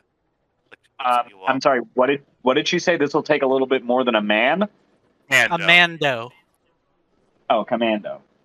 Mando. No, Mando is a Mandalorian. Mando. Okay. The last word cut off for me. I'm not sure why. Oh, it's okay. So and Kybax kind of nudges Cameron like, "You're the captain." Yeah, sorry, I just as a player am trying to figure out why a hut would hire a courier service to do a hit job. I believe Mando hired us because he needs to go somewhere. No, Maba called the ship. Yeah. Yeah, it's a good point. Yeah, I Well- told her about this ship. Yeah. That's not your fault. Well, Cameron will bow politely. I am Captain Cameron Jitra of the Stormrunner, Your Eminence. nice to meet you. I will not introduce myself since you've already met. Give me 1 second. Well, this errand, I will say, is not the only errand that I require. I have. To be right back. Sorry. Oh, okay. I know the voice is hard. It's hard to listen to, and it's hard to do. And yet you chose it. So And yet here I we chose are. it. I did. I did choose I it. love it. Thank you. I was trying to go New York, but it's just gonna be high and nerd right now. Yeah, I guess I'll wait. Wonderful. I meet like 10 of these broads every day. Okay, I'm back. Oh, so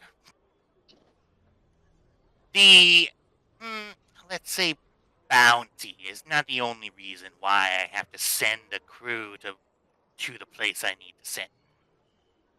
I have very specific cargo that I would like you to deliver to my associate on Foremost. Where are we delivering it? Foremost is the name. Which is where? Yeah. Kybax, go ahead and give me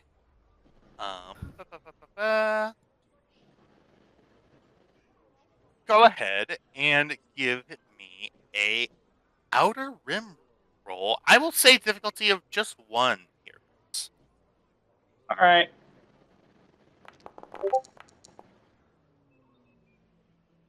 Perfect. And I'll allow everybody to. I refuse. Like, okay. All right, I'll go for it. Not in the scene. As difficulty 1, you said? Yep.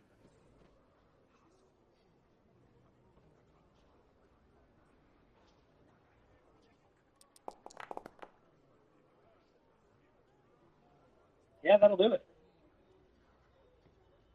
Sorry is not gonna roll. She doesn't know. Okay. Foremost is a planet. That's just off the screen of the little map that we are floating on right now. It is pretty much it's a couple of jumps away on the Sleheyron where you currently are to the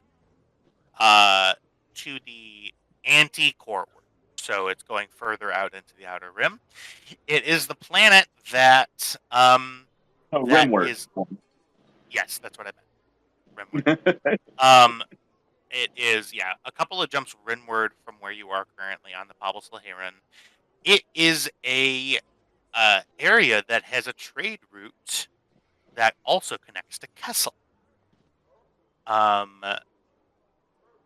Foremost is sort of it's a backwater planet. It's a small trading post.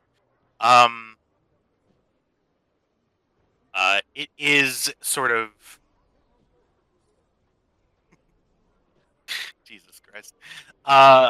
Foremost is sort of it's directly linked to Kessel, which is a mining world. You are right on a mining world as well. So I would say Well, Kessel specifically is a spice mine. Yes. Yep. Yeah. So I will say that Kyvax, you haven't been there recently. I would say, Cameron, you have made a couple of deliveries all the way to Foremost. Usually just like food and medical supplies. There's a really small base on Foremost. Really just one main town. Yeah. About all you really know about Foremost, unless you had questions to ask. Okay. What's the travel travel time? Good question. I don't have a chart for this game yet. Yeah, give me a second. I completely forgot that traveling might be a thing we do. Traveling in my space game? It's more likely than you think. I thought I'd get away with a few sessions if I ignore that particular problem. The answer was no, I would not. I will say it's about 2 days of jumps. Yeah, actually, I will say about a day, because it is right along the Pablo Sleheyron. It's you get there and it's sort of right there. If you sort of follow the established route, and the Pablo Sleheyron is a busy route, so that increases time a little bit. You can make it there inside a day. On average, don't know what I'm reading here. On average, a grid takes 16 hours if the line was straight. Yeah, so right around a day. Yeah. Except there ain't nothing straight going on here. Hey, Nice. I take offense to that. Everybody feels on right now, and I love it.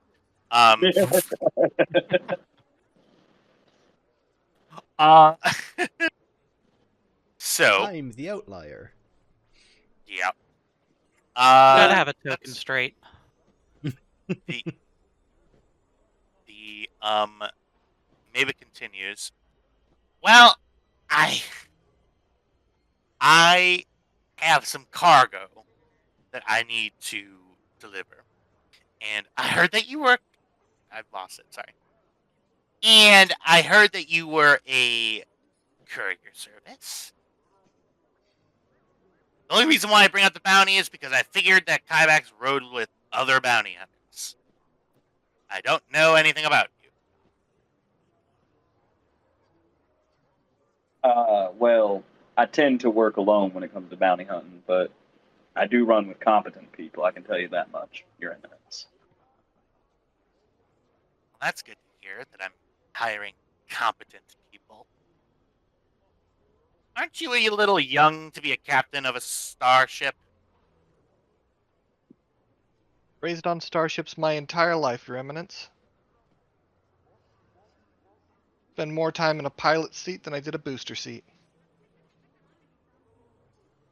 Well, I'm not sure what a booster seat is, but let's. Yeah, you see the hut in general just sort of motions.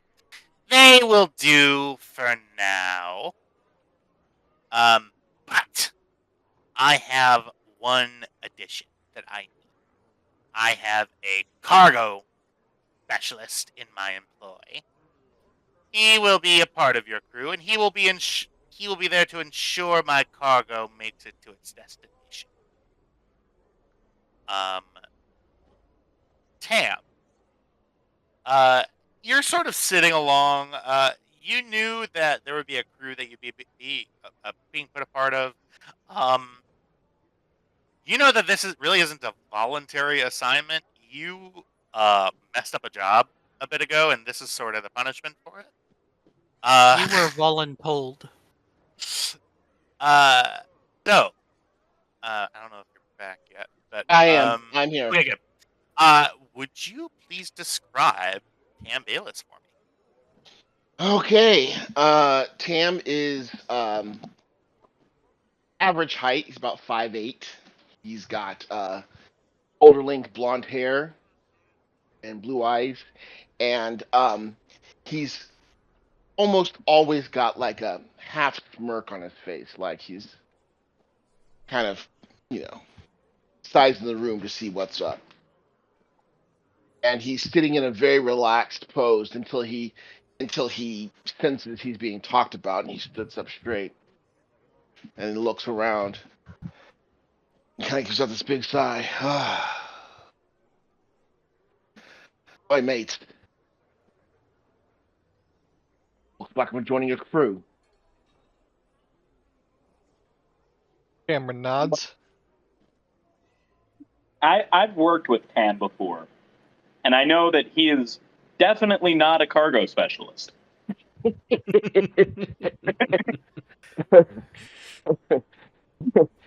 says, "Looks like I'll be your cargo specialist today." He says it with his little air quotes. Your cargo specialist on this mission. Kybex just kind of looks over at Cameron, just nods. Cam was looking to Kybax for confirmation, and then turns, nods to Tam. Goes, greetings, Kybax. Nice to see you again. Tam. So, what exactly is it that we're going to be transporting? Well, that's for Maber to know and for us to find out, I guess, huh? Better if Right. you don't. Well, You see, Mavis says, "Now away with you! I have this thing to smoke, and this thing," points to the twink, "to smoke as well." Oh, God, I so feel many dirty. questions, none of them. You see, the one dude came up with his name, I wrote it down. Came up with his name, I wrote it down, and everything. Rox sort of comes up to you and says, "I will meet you at the bar." And you see he goes back to start speaking with Meba, and you see two Ugnaughts close a curtain. You see that her sort of quote unquote audience area was sort of laid into the wall into sort of an alcove, and it's closed now. The sort of bar and dance area is in front of you. And you are just waiting there for Rax to come out.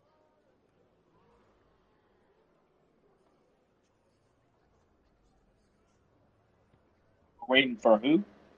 For Rax to come out. So Rax is you hear sort of hushed tones, sort of inside the curtain, and you hear that Rax is speaking to Maba about something in sort of a lowered voice that you can't hear underneath the din of the room.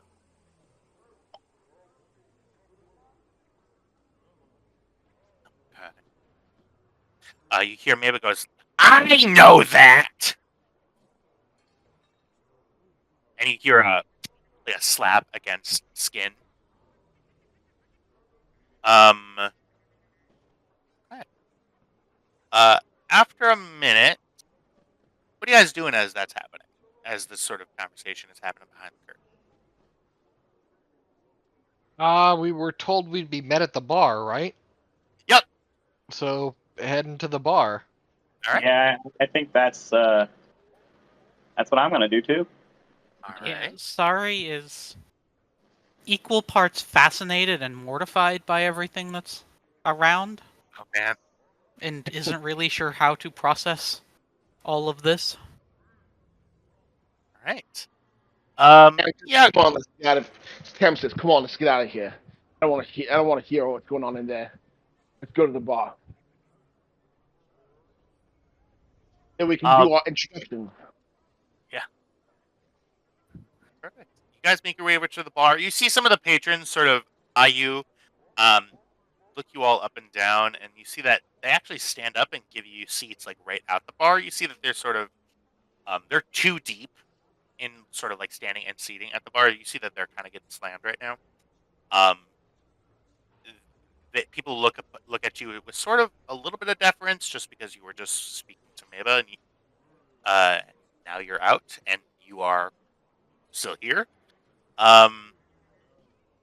The sort of you see the bartender. They have a neck sort of brace on and a small sort of cable that gets sort of on like ropes courses how they have like the chain going up into a track and then the track moves as you move. Yeah, that's what's happening. Yeah. You see that he's sort of shackled there, and he goes, "What can I get you?" And you see he smiles at you. Ice water for now. Water. Okay, 2 waters. I'm fine, thank you. All I'd right. like a fuzzy tauntaun, please. Fuzzy Tauntaun. Well, Thanks, mate. let me make sure that we have the Tatooine bitters here. And he goes back and he says, "Yes, we do."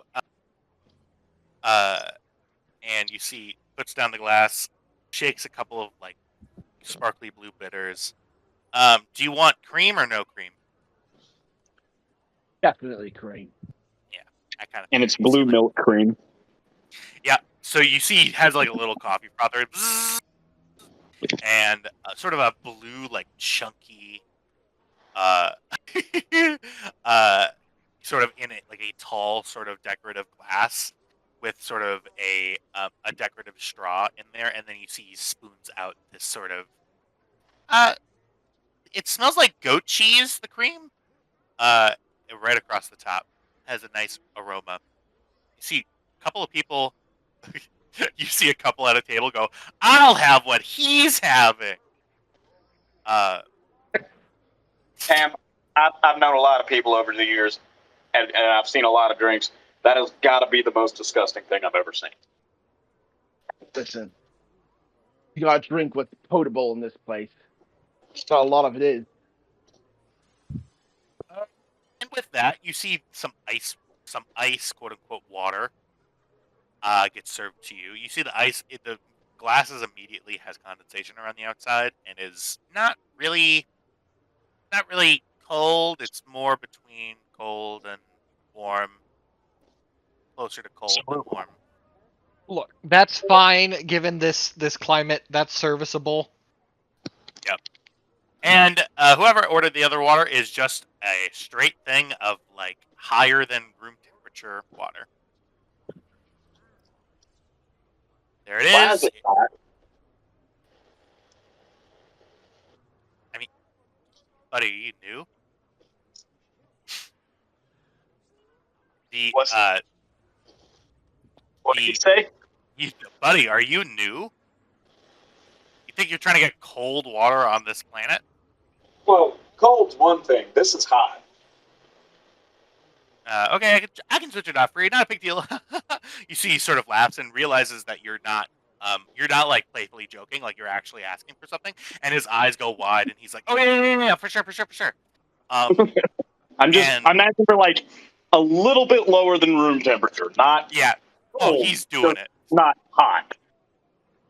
You see that he has a strainer and he's straining the ice out of ice water, and then hands you ice with no water with no ice in it. He goes, "There you go, sir. Sorry." And then he sort of Thank you walks very by, much. and then serves his other guests. After a minute, Rax sort of comes out, takes a seat next to you, Tam. He goes, "What is that? What? Why does it smell like ass? Why?" Bleh. It's a fuzzy tauntaun night, and you don't got to drink it. Don't worry about it. Trev, could you describe to me the taste of a fuzzy tauntaun? Well, if you think it smells bad on the outside, you should try drinking it. Oh, Oh good. no!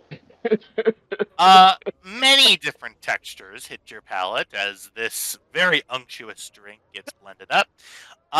Blue milk of a bunch of different species of things that give blue milk is blended up, and you add just grain alcohol to it. Blue milk is Bantha milk. Yeah. And it tastes like a mistake, but you love it.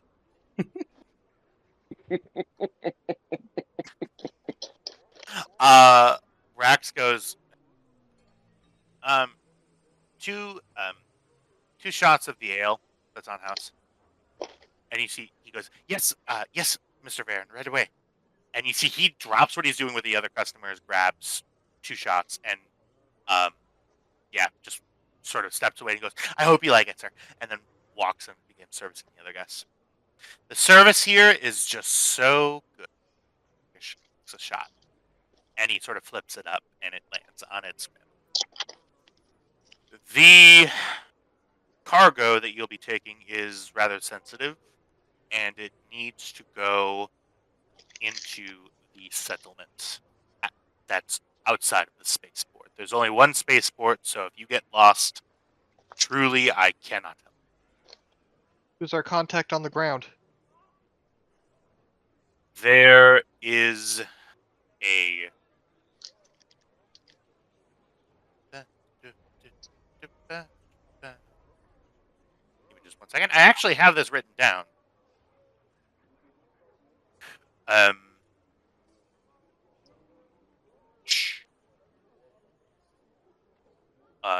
He runs the local eating establishment there. His name is Ree Jenks. REED or REE? RII. The RII. packages to be delivered directly? Yes, he should see you coming from a mile away. He's Right. He's a Biff. And what's our pay? Well, the pay.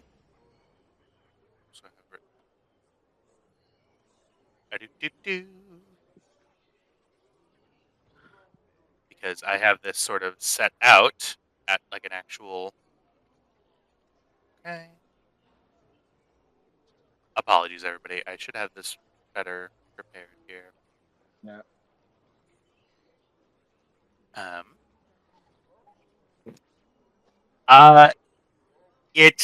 It is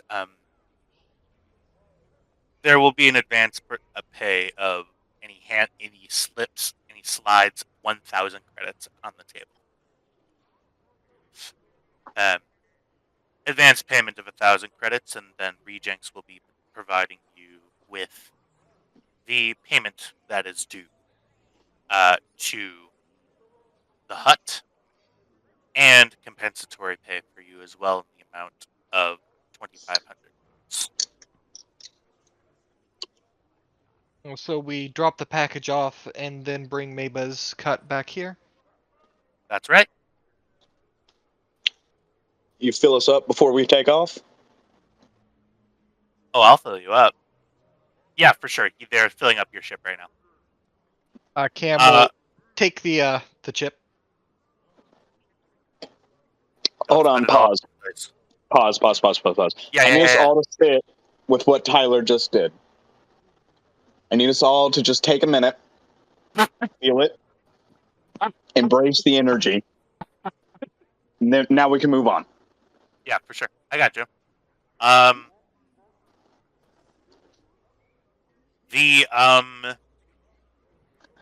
That will be your current assignment. We will perhaps message you with an additional opportunity once Ree has sent word that the package has been delivered successfully. Would you be down for that? Potentially. So, All right. the clandestine speak, would you be down for that?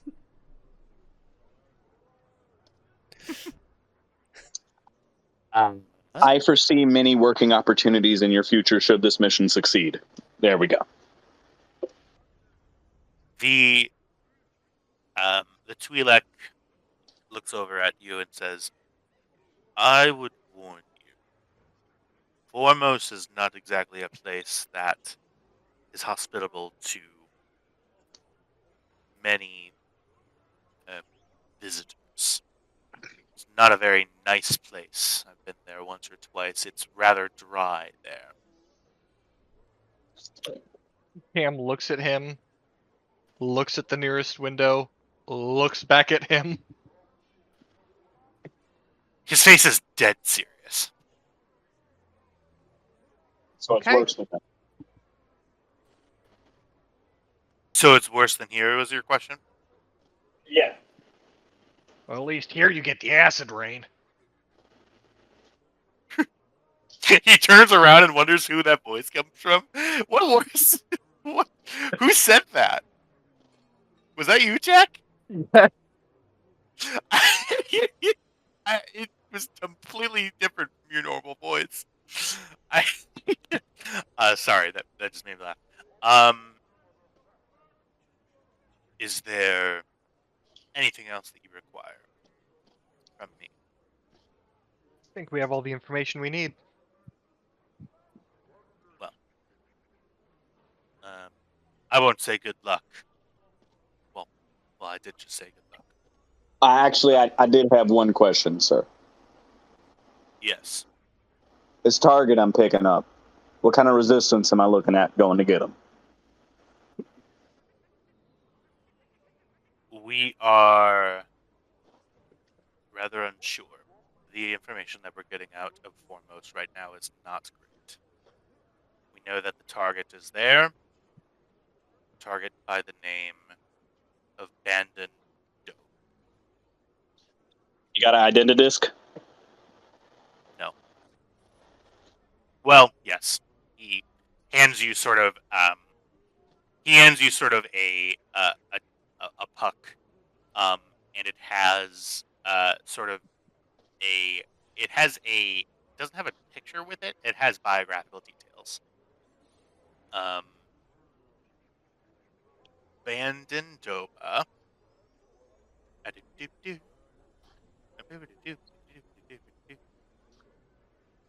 it just 1 second here.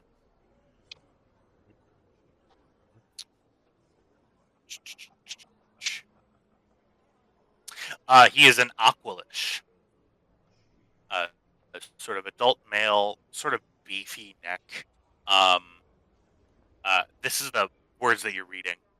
Not really an official puck. It looks like some staffer with Mava wrote this out by sort of like it's rather a contemporaneous account of what this guy looks like. It's not really with your standards with the guild. This is not Right. up to par. Definitely, not. It's not providing a lot of information. Pretty much a area of operation, which is the foremost spaceport, and a description. That's about it. You know, picking up a bounty without visual identification means the rate goes up. Is that right?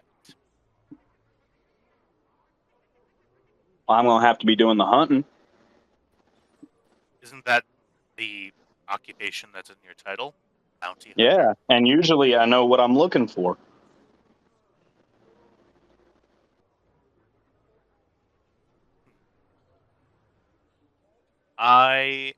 So he continues and he says the bounty is set at 10,000 credits.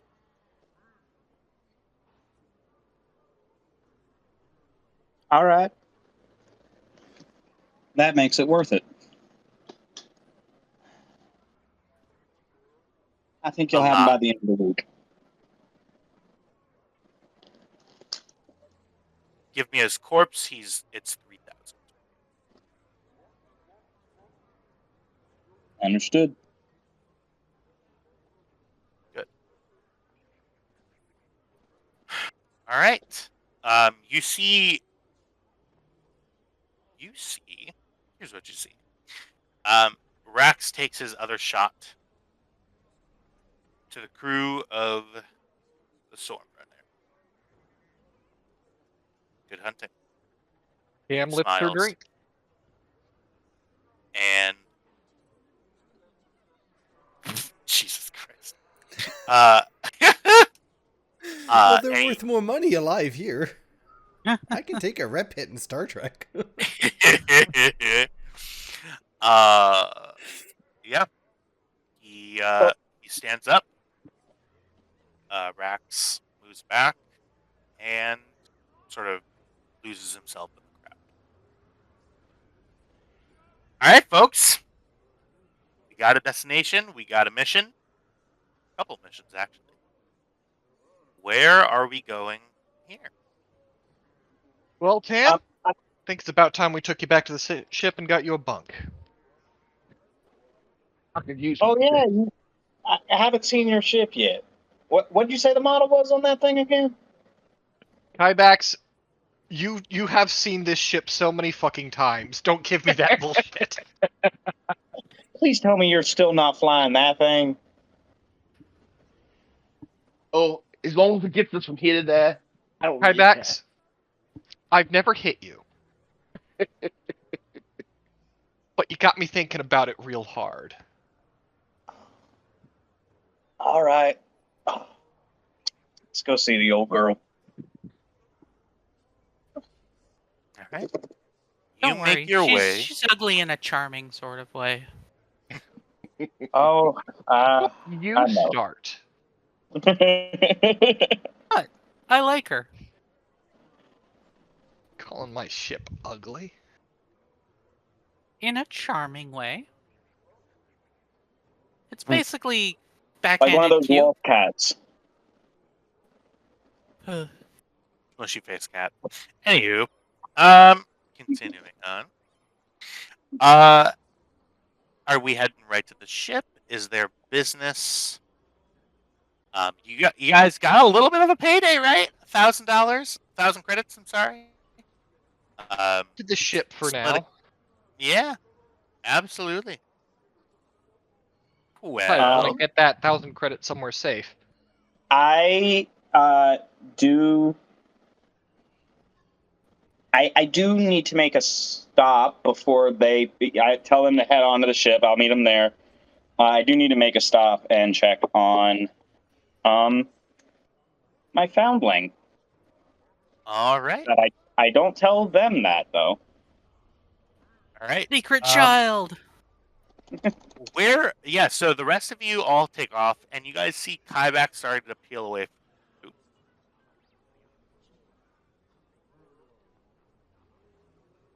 Um, y'all let him go, or Yeah, I go. Where's he going? Tell me to set the ship. All right. Probably just Mando stuff. You know how they are. Unfortunately, What's that supposed to mean? I mean, That's family I you're know talking how. about. I know Kai. He's a good guy, right?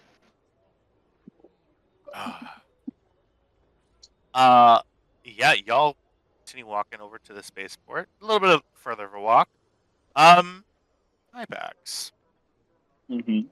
Now, you have a small sort of domicile that is close to sort of the factory in which Maba operates in. The you sort of head down a couple of back alleyways. You see just in general, you live sort of in a seedy part of town. A lot of the miners sort of work in this area. They basically get paid pretty much just like their living expenses, and that's about it. You see a Right. lot of people sitting on stoops, just sort of looking up and down, talking to their neighbors and stuff. You walk down to the end of the street, and sort of at the end of a cul-de-sac, you see your sort of rundown house. One story, sort of ranch style. Um, you walk in. I'm assuming you stay in your armor. I do take off my helmet. This is one of the 3 people that he takes off his helmet for. Okay. For though, do you want to describe what Kybex looks like without his helmet? Yes. He's tan, black, shaggy, short hair. It's not shaggy because it's not cut well. Shaggy because he's had a helmet on all day. He has permanent helmet hair. Right. He's got scars. You know the T of his visor? He's got scars that kind of surround his eyes. There's one long one over his left eye, but none of them actually affected the eyes themselves, just around them. And his nose has been broken a couple times. He has kind of a not 5 o'clock shadow going on his beard, on his face. And he's like, Arika. Coming out, you actually don't hear a response. Arika, you know we don't hide for me. Sort of peeking out from the sort of corner that goes down to the hallway. You see and type out his name. Type out the name for me. So funny story. I asked you about the name and you never answered. So I'm gonna have to do something real quick. Well, I'm so sorry. If Can you that's tell true, we've been I'm working on sorry. this for months? Could you imagine asking the GM to do something to better facilitate your capabilities? And, Oh my it gosh. doesn't happen. Tyler, how would that look? I'm gonna be GM's pet and say, I think you're doing a splendid job, Tyler. You. He knows my price. He gets unlimited work from me. The cost is bullying.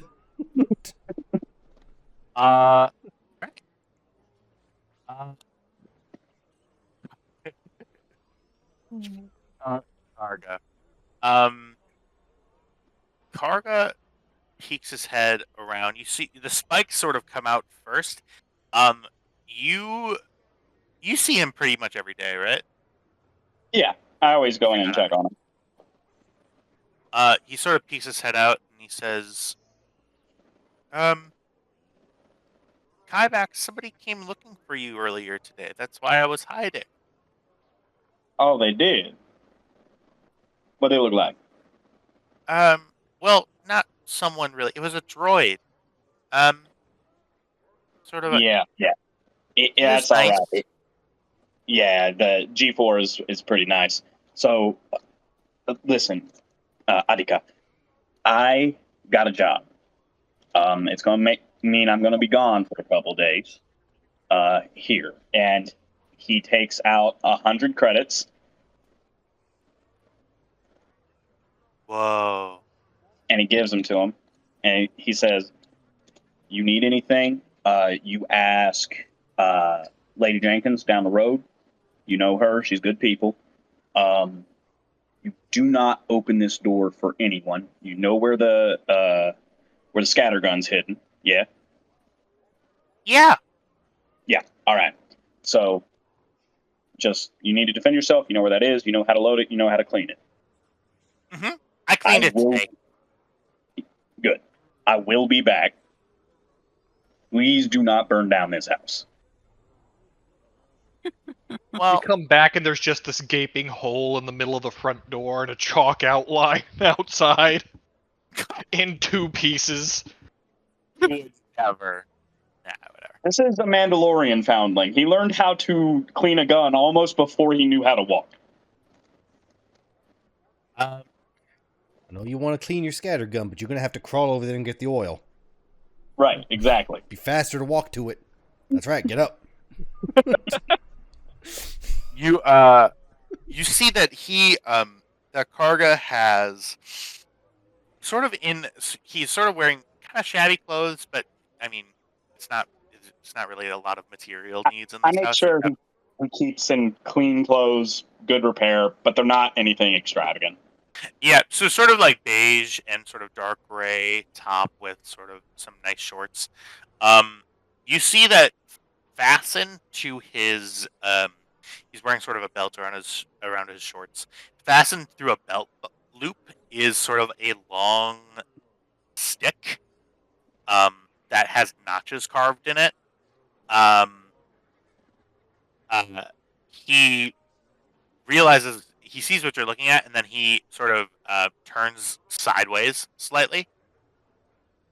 And what's that you got there, Karga? It's well, I was training. Hey, look at me. Mhm. Remember what we say. When you talk to someone, you look them in the eye, right? Yeah. Okay. Well, outside, and so he sort of points out the back, sort of viewport. He found somewhere a bag of sort of like animal feed powder, and he you see like it's dented a bunch. It's hung up on like a stick, and I don't know. I was just hitting that thing, and it felt good to put it in my belt loop. I don't know why.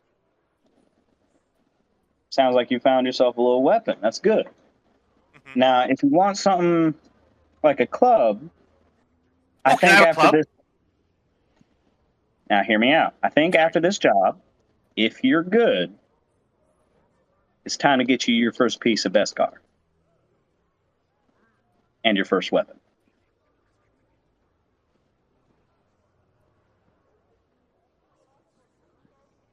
Okay. So, what are we going to do while I'm gone? Burn the house down. No. Oh, Try again. right. He sort of smiles. I kind of. I know he doesn't have hair, but it's just between his horns, just kind of rough, a little noogie. Don't burn that. I'm not gonna burn the house down. I'm gonna Lady Jenkins is down the road, and go to her if I need anything, but also don't open the door for anybody other than you. Correct. Anybody comes looking for you and they're insistent, if they try to get in the house, they don't leave that front step. Understood? Oh, shoot them. Right. Yeah, that makes Correct. sense. Okay. All right. Love you, Attica. Be safe. All right. Okay. And don't eat nothing but sweets while I'm gone. And he goes back. Yeah. You see, Lady Jenkins is sort of waiting for you outside. She is a rather old woman, very sort of tan skin. I'm assuming that you put your helmet on at this point. Yeah, I put my helmet on before I leave the house. Yeah. She Grandmother. looks. Hi. Just- That child in there. Mm-hmm. I've been keeping an eye on him. He's a good kid. Well, he's made me proud at least. He deserves a childhood, Kyvax. Yeah, he does. I'm making sure he gets one. Okay. She heads back into her house and she says, "Some folks were coming to find you, by the way. I think they might." Oh, they found me. No worries about that one. Okay. Shoot straight, and then the door shuts. I head out. Okay. You all head to the starport. Cam, you see the Stormrunner. Now, because Cameron and Sari and Kyvax to a certain extent have seen this ship before, they know what they expect. You have never seen a ship like this before, and it it looks like it shouldn't work. There's sort of faded and sort of weird orange decals all over it. There is a fully retrofitted gun across the front of it. Um, it looks very, sort of cramped and scrolling, but I meant like the piping on it. Whatever. The orange. The The Greebles. the flambus. The trim. You insult the Stormrunner, you insult 40% of your players. You will be called out. Okay. So I shouldn't say what a hunk of junk is what you're saying. You're welcome to say whatever you want. I also have a very large amount of wrenches. You see as y'all walk up, you hear this noise.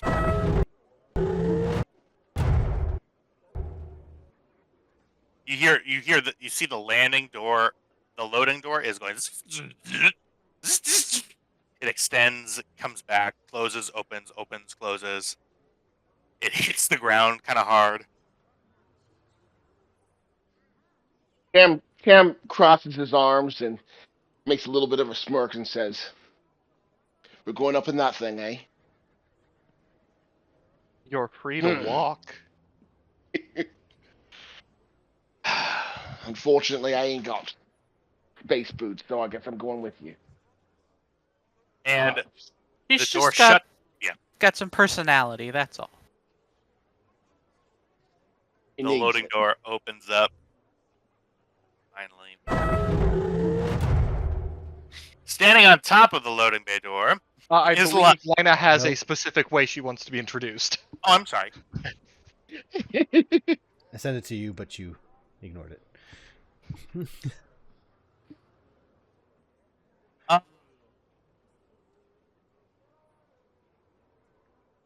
What's happening? Go ahead. No, that's all. I sent it to you. You can carry on with the scene.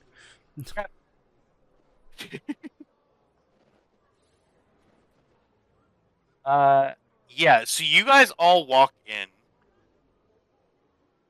Yeah, I guess I'll start from here. And everyone gets a token.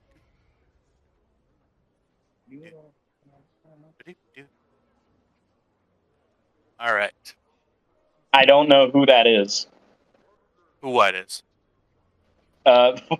Void just said, Kybak's giving huge Destin from Smarter Every Day energy here. I don't know who that is. He's a Watching Smarter and, every day. science and an education YouTuber who's a very sweet Southern boy. Used to work at NASA. He's the guy who did the squirrel obstacle course videos. No, that's a that different guy. guy. Oh. What? Guy, that Was that another guy? Oh, Yeah, that was a different guy. whoops, my bad. Put me back where I was. That's where the hatch is. The y'all walk in, and Kyle, tell me what they hear as they walk in. So you hear some grunting and crinking. Just go. There. There is hydraulic fluid all over the floor.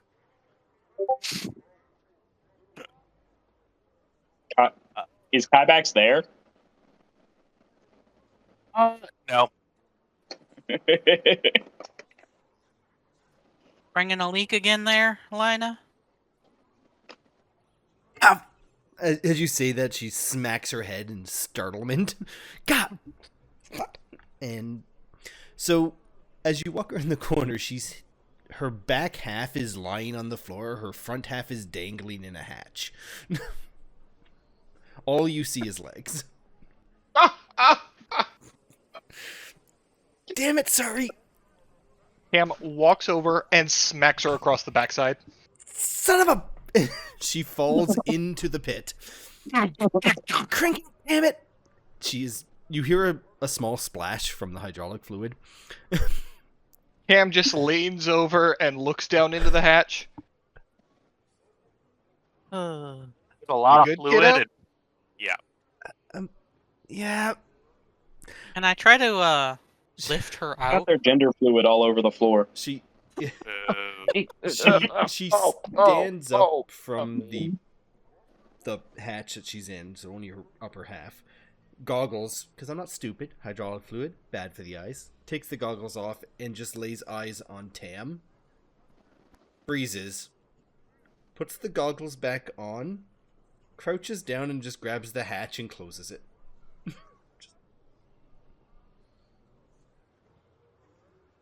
In retrospect, Cam. I should have warned you. Uh-huh. You okay, kiddo? I'll be fine. Okay. Just gonna clean up this mess. Cam. In Cam here. steps forward and says, I like a girl who can get her hands dirty. My name's Tam, what's yours? He says I to meant, the closed hatch on the floor. It's Lina. My little sister and the ship's mechanic. Right. The hatch opens and a single blue hand comes out. It's nice to meet you. Very Will He from he shakes. or not Will, He shakes it. Gale.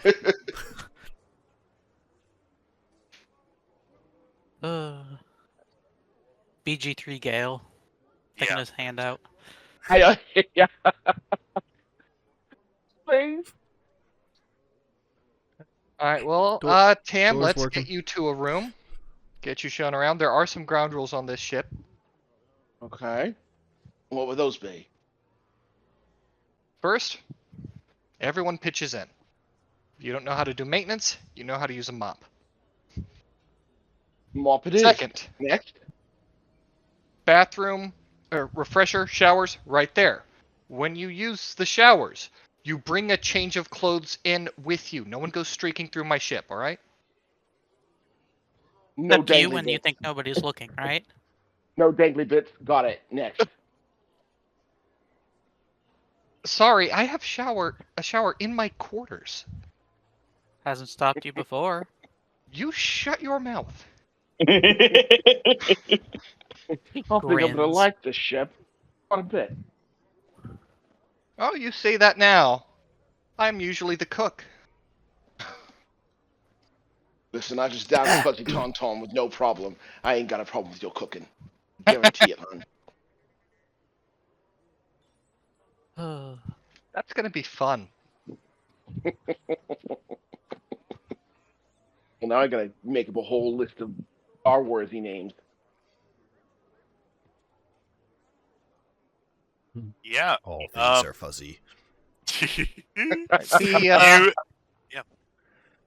we got escape pods, port and starboard. Right down the hall around the corner. That door leads to the captain quarters. Mine. You enter without knocking and waiting for permission. I will lay you out. Okay. No midnight visit. Got it. Jesus Christ. Got cargo bays over here and over here. Gunnery stations up and down that corridor. Engine bays back there. You go there without knocking and waiting to be admitted. Lina will lay you out. Got it. I was gonna say something else, but I'm not gonna say it. Got it. Hey, listen, I do just want to say, Trev, I love you so much. I am so used to, like, man, I love it. Sorry, continue. Your characters are just always such a treat. We're going 100% different from Titan this time. Just so totally. All right. All right. Well, I am pretty good with the guns, so maybe I could be some use there too, just in case you get into some trouble. Oh, I'm sure we'll get into trouble, but we always get out of trouble too. Good. One way or the other. I turn to Starry and go, "Oh, what do you do around here?" Moral support. Well, I do lift people and their spirits. Huh. Good. My spirits could use some lifting every once in a while. Might be talking to you quite a bit. Oh dear. Oh no! my God. Oh my no! Oh no! I was gonna say. I love how it's either like a bumbling mess or just full sexual harassment. Exactly. That's not what I meant, love. That's not what I meant, love. Yeah. This is gonna be a fun trip. I just meant this trip could get us down the dumps every once in a while. That's it. You go, ba, ba. And at that moment, I walk in. Yeah. I say, I'm gonna get used to my bunker. I'll see you in just a sec. And I go off to the room and start putting my bags down. Very loud sound effect. So sorry. Yeah. At any point, could have checked all of those. So sorry. In fact, I believe the message I sent was, anything you can think of we would need to do in the next 4 hours. Yeah. Yeah. I meant to push Right the loading after door. I built you the soundbar. Yeah, Kybax, you walk in. There's hydraulic fluid everywhere. Lana, why? Again? The hatch pops open. Now that Tam isn't near.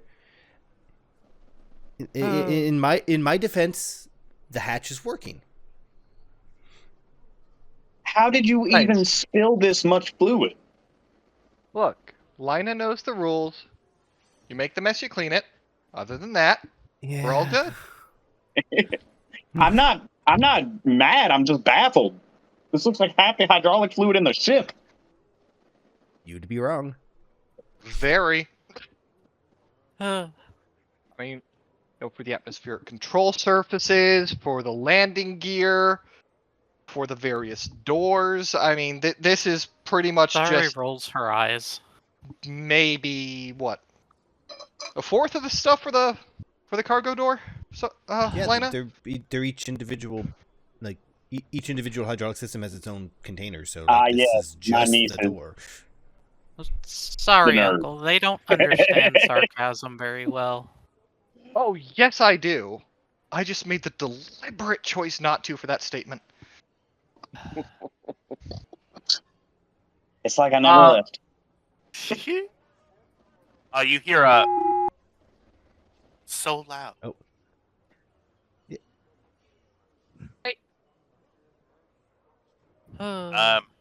Stormrunner. This is Cargo Control Officer Max.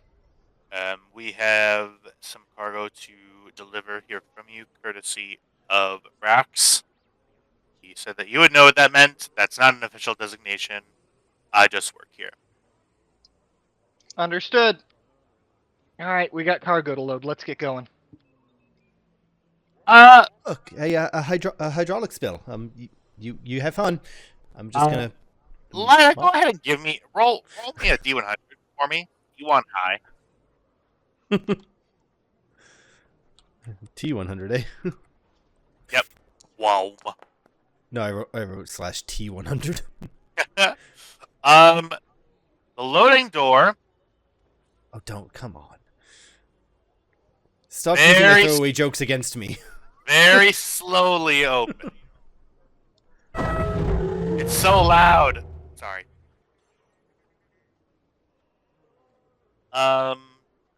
Yeah, you see the there are sort of plasteel crates. Around a dozen of them.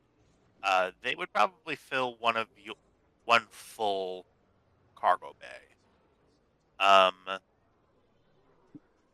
Yeah, so I would say that would probably fill this guy. So, just so you know, so the one you're clicking there is reinforced cargo bay, so it has extra strengthenings of any vital substances we have to move. The next one over is a refrigerated bay, if we have to move anything cold, and the last one's just a generic cargo bay. Yep. Okay. So I will say half of the actually no. So there's a dozen. 9 of the crates are marked as foodstuffs. So and it says refrigeration optional but recommended.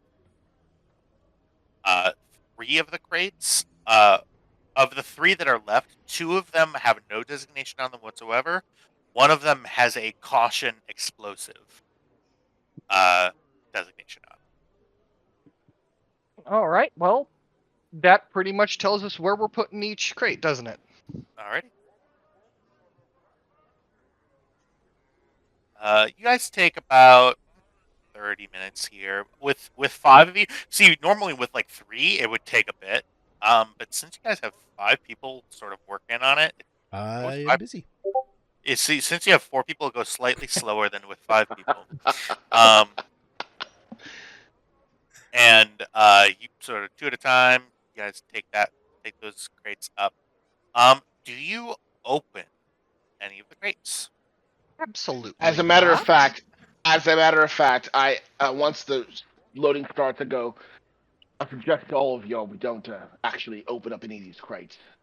don't know What about kind you, of but- clowns do you think we are? Hey, I don't know. Only Since one question, Pam.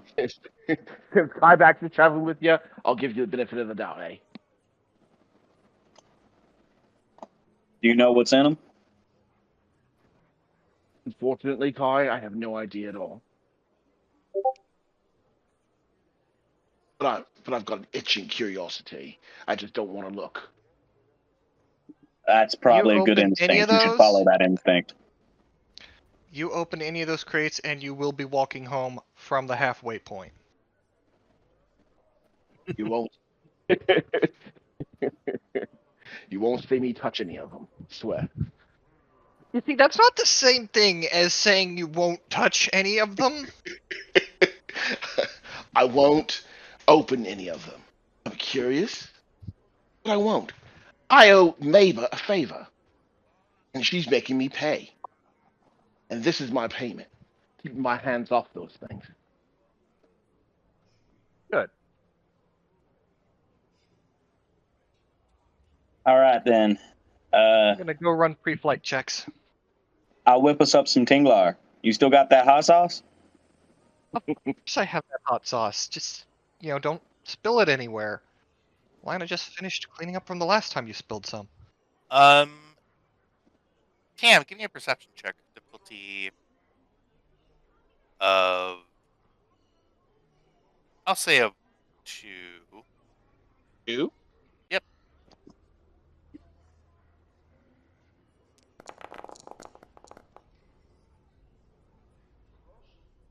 You see, Lina's head is peeked out of through the open engineering door and is currently staring at you.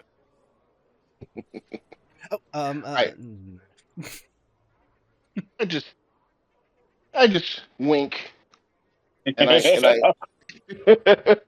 I just wink, and I walk about my business, going back to the bunk.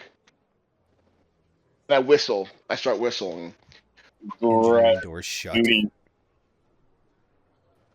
And so I know that this one is the captain's quarters because it's separate from everybody and has its own ensuite bathroom. Whose bunk is whose? We'll throw Kybax is Lina going to in take hers room. this one right here. Like, Right. I'm assuming I'm one of these two, but I'll take my own if I can get it. Oh, whoops! I think I moved someone well, else. fortunately, along there's with- only 5 of us in 6 rooms with 7 beds, so Oh, I there's think you're 6 gonna rooms? be fine. Yeah. It's Oh, I in case didn't. we need passengers. Yeah, Lina has the smallest room because more often than not she doesn't use it. And it's better to offer a big room to a passenger. I have a tattered old hammock in my engine bay. I live here. Absolutely. And Cam just falls asleep in the pilot's chair most of the time, or the captain's chair. Most, but some. All right. The ship begins humming to life. Cameron, you flick the controls through, do your pre-flight checks. You see clearance comes through for. Are you filing a flight plan?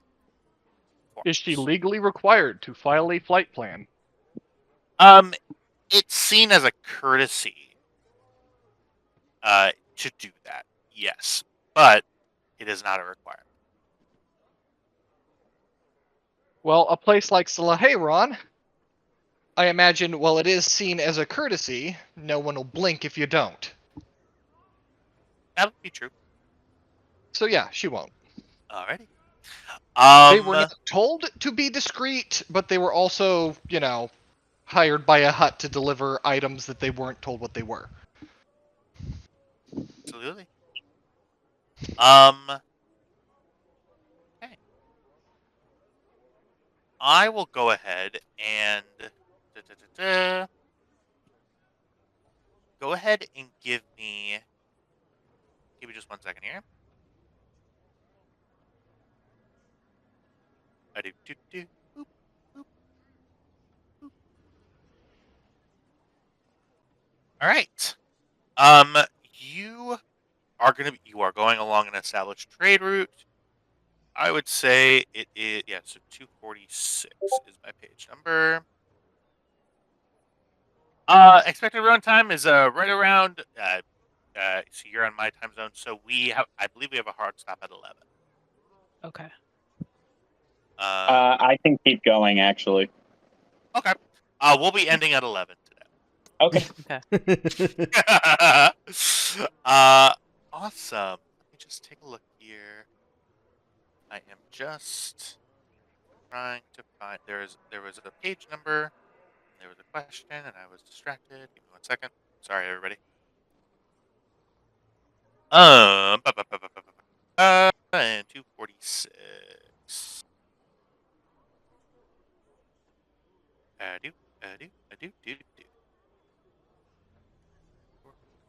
46. Awesome.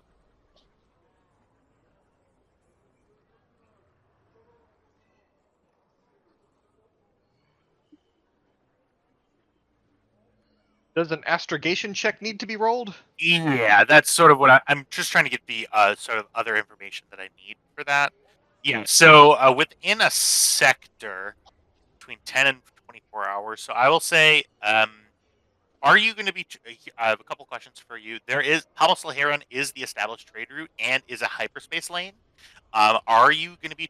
Are you making any attempt to go off the beaten path, as it were, or will you be following established routes? We will be following the established route for this run. Alrighty. Go ahead and give me an astrogation check. This will be just a difficulty of 1. All right, here we go. How do you not astrogate? To Interesting. be fair, You can only be good at a couple of different things, right? I have a rank in it. Do you need me to astrogate from engineering? At least I Yes, have more please. dice. Okay. Yeah.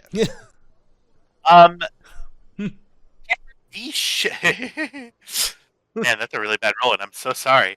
The Navicomputer, you see that it experiences a fault when it lines up with what the port that you're in, because normally you attach to a nav beacon, you get the up-to-date information that includes sort of all the stellar phenomena that's going through the area, different background radiation, that sort of thing. The whatever connection that the port has to your ship is currently not working as it should. And you see an estimated travel time on your end, if you were to follow your current plotted route, of 3 days to get somewhere within your sector. So that's not something you look at that and you're like, ah, fuck, that's not right. All right, she'll tab the intercom. Lina, Yeah? our connection with the local nav beacon is a little shaky. Would you mind running point on the astrogation? Yeah, sure. 1 moment, doing calculations. All right. Same And difficulty, I'm just going to buy a die with the force light. just with the light point is the way you say that. Yeah, the light point. How do I buy that? Yeah. Which button? Oh, do I you click? did it. Force? No, I got it. Kamika, when's the last time you had a vegetable on this ship? Yeah, but I mean, which die do I increase for it? I beg your pardon. That You pantry is fully stocked. So you either add an additional roll die, or you can upgrade one of your current. Is I believe how that works. If you don't see a full suite of available vegetables, that's because you're looking in the wrong place. Oh, here they are. Why are they in the back? Because that's where the refrigeration unit is strongest, Kybax. Oh yeah, and this is easy. So you immediately override whatever navigation safety that you go with that you're normally supposed to go through the port. It's basically as simple as going through an orbital station. Their connection is just fine. You connect and you are able to route a day. You have an advantage with that as well. Let's see if that provides any additional benefit here. I will say that. So sorry. Manage where is that? Where was that thing? There was a really nice thing that had all of the benefits of it. Yeah, the page It's is missing. number 1 on display references. Oh, someone moved it. Why? Who did that? Not me. Certainly wasn't. I don't know how to do that. It can only be you right now. I'm on my player account. God damn it. Well, I mean, if it was me and I dragged something, then I'm so sorry. Astrogation. It's a good place to put it. Astrogate is. Oh no, it's going to be on the piloting. Check starship and vehicles. Nope. Oh. Where's astrogation? I was noticing that half of the things weren't in that skill guide. And maybe I missed a page? Make it up. I'll say that. Yeah, I'll say that it cuts off 2 hours. So I will say that rather than a 14-hour journey, it's going to take you about 12 hours. Oh, an advantage means reduced travel time. It's under hyperspace calculation under starships and vehicles too. That's why, right there. All right. We have a class 1 drive, so within sector or within region tells you the distances. Yeah. So it's you are 10 hours. So you're booking it.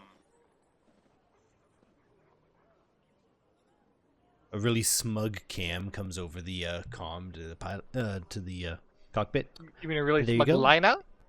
Just yeah, right. Very smug Lina. There you go, Cam. Just forgot to carry the 2. You'll be good from now on. Bye.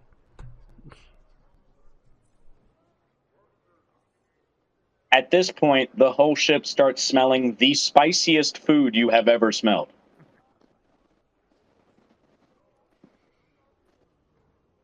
Hi, Beck. Can you use some of my Nova sauce? Yeah. Cam comes out rubbing his hands like this, going, "What cooking, eh?" Go cockney. It's just a big pot that he's stirring. Looks like a chili. He walks up close to it, as close as he can, without being like looked at evilly, and he looks in and goes, "Smells marvelous, darling. Can't wait to get me a bit of that." Yep, but if you touch it before it's ready, I will break your fingers. It will Oh, also he'll do burn it too. I wouldn't dare mess with a chef when they're in the middle of making a miracle. Hey, Kybax. Yeah. How much you want to bet his eyes water? Oh, we'll be lucky if he doesn't have snot running down his face.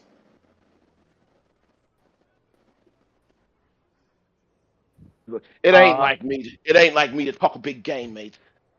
But Well. I've had my share of spicy foods. There's one way to find out. Go ahead. So there is gonna be. So this is a gated challenge. Let me pull up a skill here. Go ahead and give me. Oh, you're gonna be upset. Go ahead and give me a resilience roll. Difficulty. How much of this sauce did you put in there? Oh, it's a drop. You don't need more than a drop. Okay, I'll say difficulty of 1. No, it would be a difficulty 2. No I'll sauce say- has biohazard warning labels on it. Right. I will say difficulty 2. GM, you're not making this hard enough. Go fuck yourself. I know. Okay, difficulty 2. I will say, because you had a lot of dairy earlier in the day, that you get an advantage die. You get a boost die. Oh, I do. A boost die. Okay, got it. Oh, I fuck. don't know what I roll. Wow. Keeps it down, huh? I gotta tell you, I feel like I'm playing the opposite of Titan in every way possible. Yeah, you should start saying that a lot. See what happens to your roll. I don't. Way to tempt fate like that. Jesus Christ. I know, right? I will say it's not only is it like palatable, you could go up on spice a little bit. Like it's good. Like Sorry, what? the dairy that sort of coated you ate 4 kinds of dairy in that and tequila. So you have a nice coating on your mouth. Yeah, it goes down great. It actually tastes really good. It's definitely not like fancy tasting. It's just Right. some good chili. He With gives a little bit of zest. the biggest, deepest belt you ever heard of. It smells like fire and death. Oh my god, you actually burped. Don't do I that. didn't know. And then he pounds his chest and goes, "Woof, that's mighty tasty." Oh, You see man. Cam with a bottle of hot sauce that, as mentioned, has biohazard warning labels on it. Like, not like, ooh, this is spicy, but like legally mandated OSHA things. Yeah, Tam, you recognize it. It's used on like desert planets with banthas on them to keep banthas away from settlements. They drip it on the fences, Got and it. once banthas get close to it, they sense it and then run away. Got it. And you see Cam putting a couple of dashes of this into her chili. Oof. He gets Tam gets another bowl's worth and goes and sits down and kicks his feet up. Go- Probably someplace inappropriate. So if Cam wants to say something, he'll adjust. He puts his feet up and starts eating. Uncle Kai. Kevin? Trev?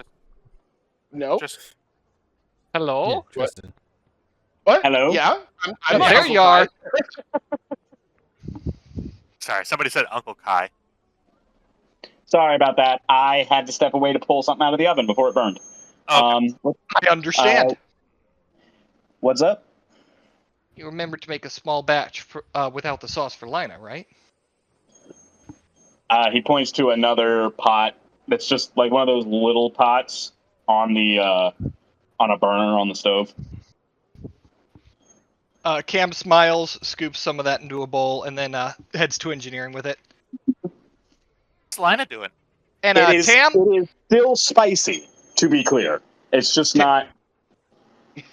Yeah. Tam, you don't get your feet off of that console, I will cut them off. Sorry, She'll Mike. do it. Takes the seat off and sits up like a proper. We're so a proper- casually violent. Yeah, What? that's what happens when you Nothing's raise his changed. face. Yeah, so Lina is just working on the next problem. This ship is falling apart at the seams. Cam politely knocks at the door. She turns her chair and sees you, and you can see, like, the shoulders slump. She's relaxed. It's just you. It's okay. Bought you some of Kybax's famous chili. Made without Nova sauce, just for you. Oh, Inglar. good. So it's only mostly poisonous. She pats Lina on the head. You good, kiddo? I'm good. You sure? So who's the new guy? Ham is some specialist this hut's got us carting around for this job. Ah, smuggler. No, I don't think so. He doesn't have the vibe.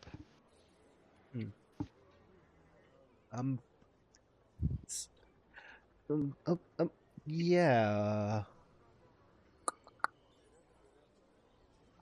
Yeah. I guess he can stick around for a couple of days. You guess he can stick around for a couple of days, huh? Yeah. I'm sure he'll fit right in. Coming from you, that's pretty high praise. What? No. He's needed for the job. He kind of ruffles Lina's hair.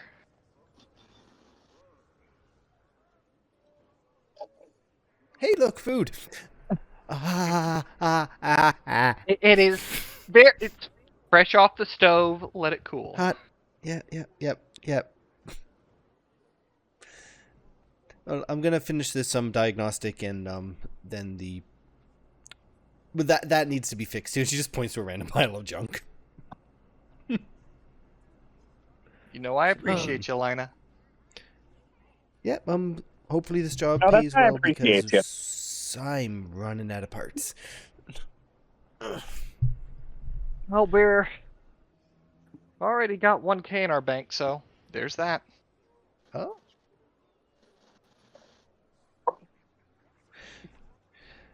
Hey, tell Kybax thanks for dinner. Will do. You take care, kiddo. Kiddo, says the 19-year-old. The pile of She's junk is just a 21. Roomba that you've taken Yeah. apart. Yeah, I'm using it for parts for my little robotic arm that doesn't always work right now. Just a gonk droid in the corner, uselessly turning its legs. Gulk. Well, Uncle Kai, Lina thanks you for the food. Did she actually eat it? She tried and burned her mouth, so Oh, hey, that's better than she usually does. Yeah, I imagine she'll be thoroughly enjoying it once it's at an edible temperature. Good. I'm glad she's eating. I remember there was a stretch for about like 3 weeks she didn't eat a bite. Not for y'all, at least. I need to be right back. I'm switching to Discord on my phone, so I can Okay. give my spouse my headset. Gotcha. So can I, while I'm here, can I go over the details on that bounty? What did you say? Who am I looking for exactly? Absolutely. His name is Bandon Doba. Bandon Doba. It's the most Star Wars name I've ever come up with. Wasn't Darth Bandon. Bandon a character from Star Wars Knights of the Old Republic? Possibly. Darth Bandon. Yeah. That was a. I don't know if anybody ever watched the Rad Brad on YouTube. Yes, No? I do. Oh, okay. Yeah, that Well, absolutely was a character from Star Wars The Old Republic. yeah. Yeah. Oh, there's something on my foot. What's on my foot? There was a spider on my foot, dancing on my foot. Ooh. Ooh, okay. There was a spider on my foot. Everything's fine. Nothing died. Very masculine of you. Okay. Thank you. And The Matt's picture of you all hear me? machismo. Yeah. Yep, we can hear you. Okay. Yeah. Sorry. So he's Bandon. Yep, Bandon Nova. He is an Aqualish. What does that look like? Aqualish. I think He basically looks like a Greek cuttlefish on a body. Oh, those guys. They were in The Mandalorian. Yep, those in guys. Star Wars. Are those the ones that Grogu was eating their babies? No, that's the frog people. They're like walrus Okay. people, kind of almost. Walrus faces or tusk faces or something. There you go. Handballs, extra set of eyes on the cheeks, green. Absolutely. Yeah, Ah. this Aqualish, he has sort of light blue skin. He's yoked up, like he's got big arms, sort of a big chest. He's about 6'2". That's about all the information that you have of him. You don't have a picture of what he looks like. You just have a description. Okay. What's the area of operations for him? The foremost spaceport. And do I have any defining features that I can look out for? Like, is there a scar? Do they know?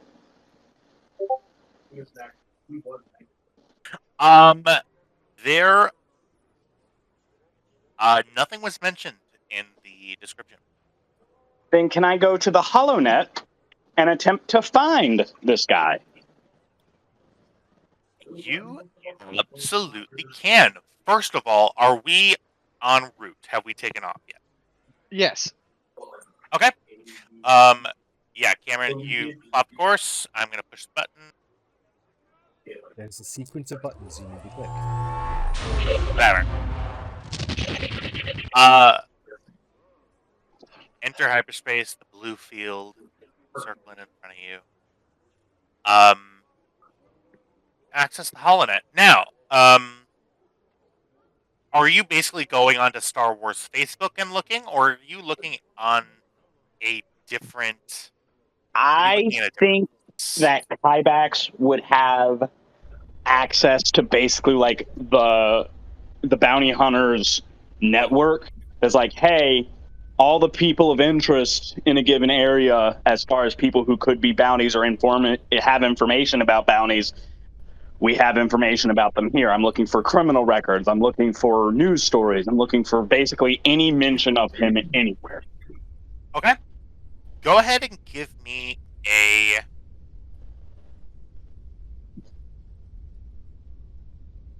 Go ahead and either give me a computer's roll or an So if you're using the computer, if you're using the HoloNet, I will say, give me a computer's roll. I will say difficulty 1. Okay, difficulty 1.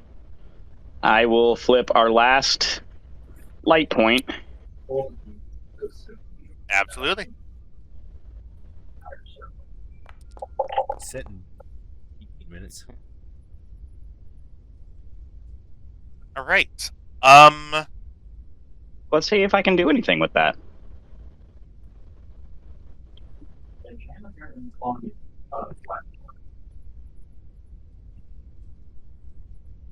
So cover additional information. Uncover an additional information. So can I spend that 4 times?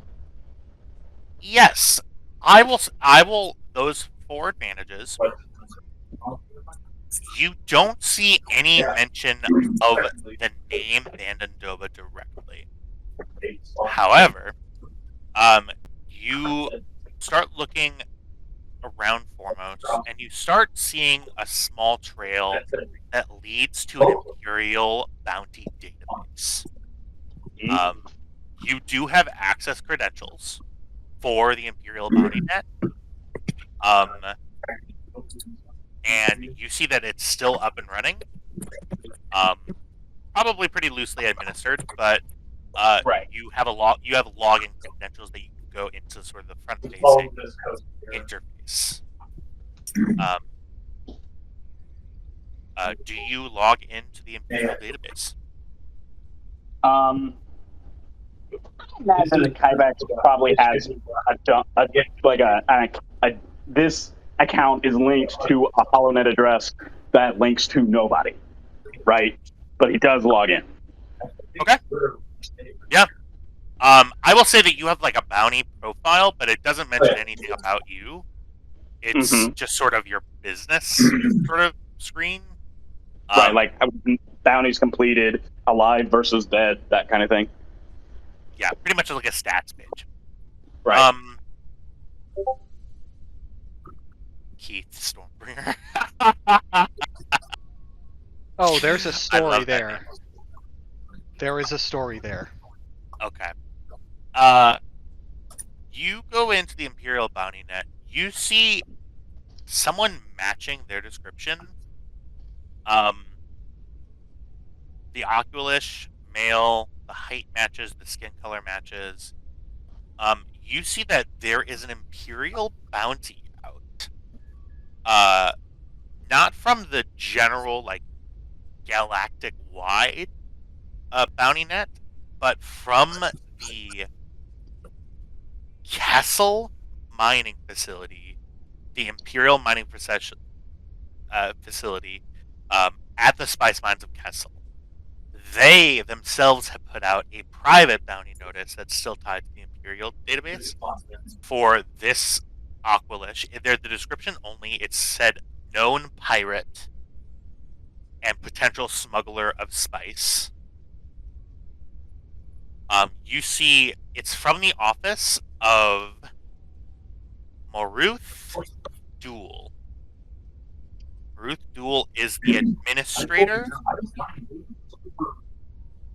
of the spice mines of Kessel. Okay. And what's the bounty on him? It's on an Aqualesh matching the description of Vandandova. It doesn't say his name specifically. No, I mean, what's the amount? Oh, 20,000 credits. Oh.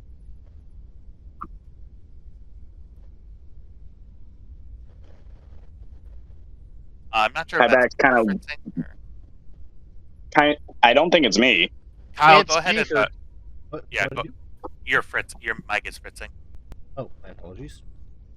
Sure.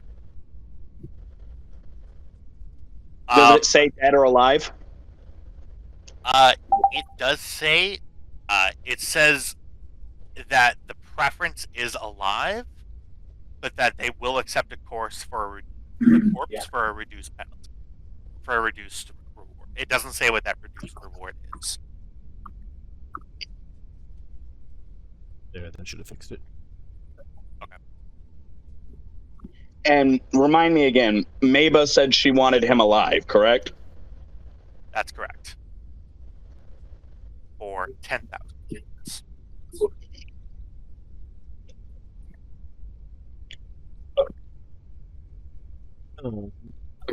Yeah, Hey, Kanika. that bitch. Yeah, what you got, Uncle? Come over here.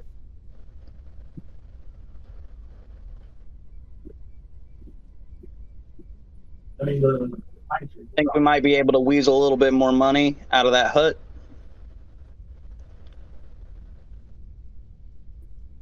And he points out the Imperial bounty. Maybe. I'm It's also real a good way to make curious. an enemy out of Maiba. That's true.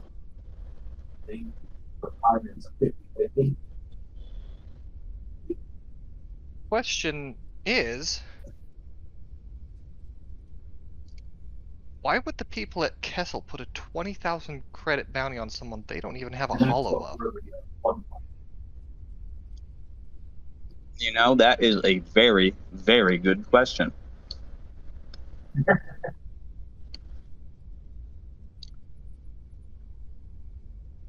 So, we know he's an Aqualesh. We know he's physically fit. He's a pirate. Frequents foremost spaceport. He's a pirate. He's going to have a crew.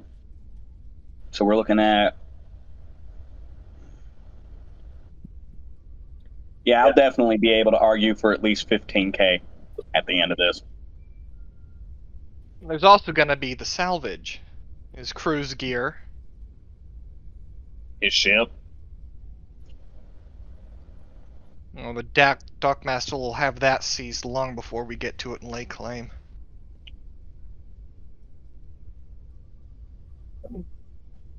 Possibly. Depends on the setup. If we can catch him in dock.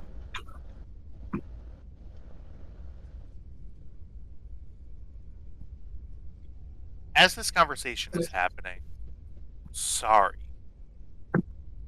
You're sitting there eating this chili. Mm-hmm. Your eyes close for a moment. Mm-hmm. And sort of shimmering out in front of you with your eyes closed, you see blaster fire. A fight happening. Mm-hmm.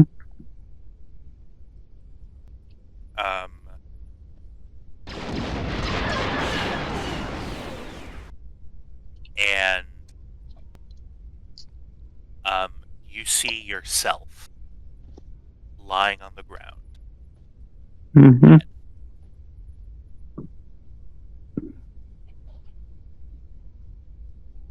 Your eyes are open. Yeah, eyes snap open. Looks at the chili. Think I ate too much. She slides the bowl forward and is like, I'm done for today. And she goes to flop on her bed and try to forget about what she just saw. All right. As things start to warm up, visions are seen, bounties are uncovered, potential negotiations are in the process of being made, landing doors and loading doors opening and closing. That's where we're going to end it here today. I want to thank everybody who played here with me and anybody who's watching, question mark, are we recording this? For playing along. This was our first episode of the Star Wars Stormrunners. I was your GM Tyler, and I hope you guys have a nice rest of your day. Bye-bye. Woo!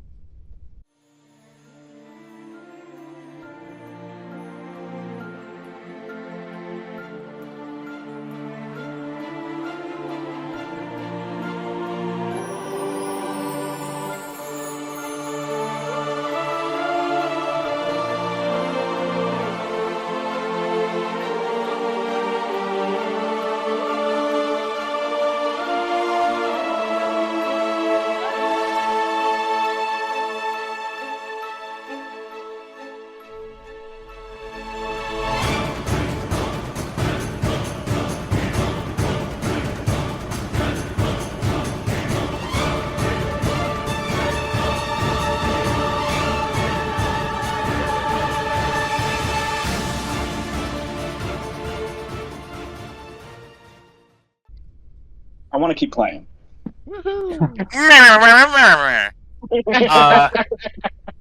Welcome to how I feel each and every Sunday. Oh, thank God. Okay. Like, that just, it annoys me. Like, at least I'm on the West Coast and willing to play for, like, 7 more hours.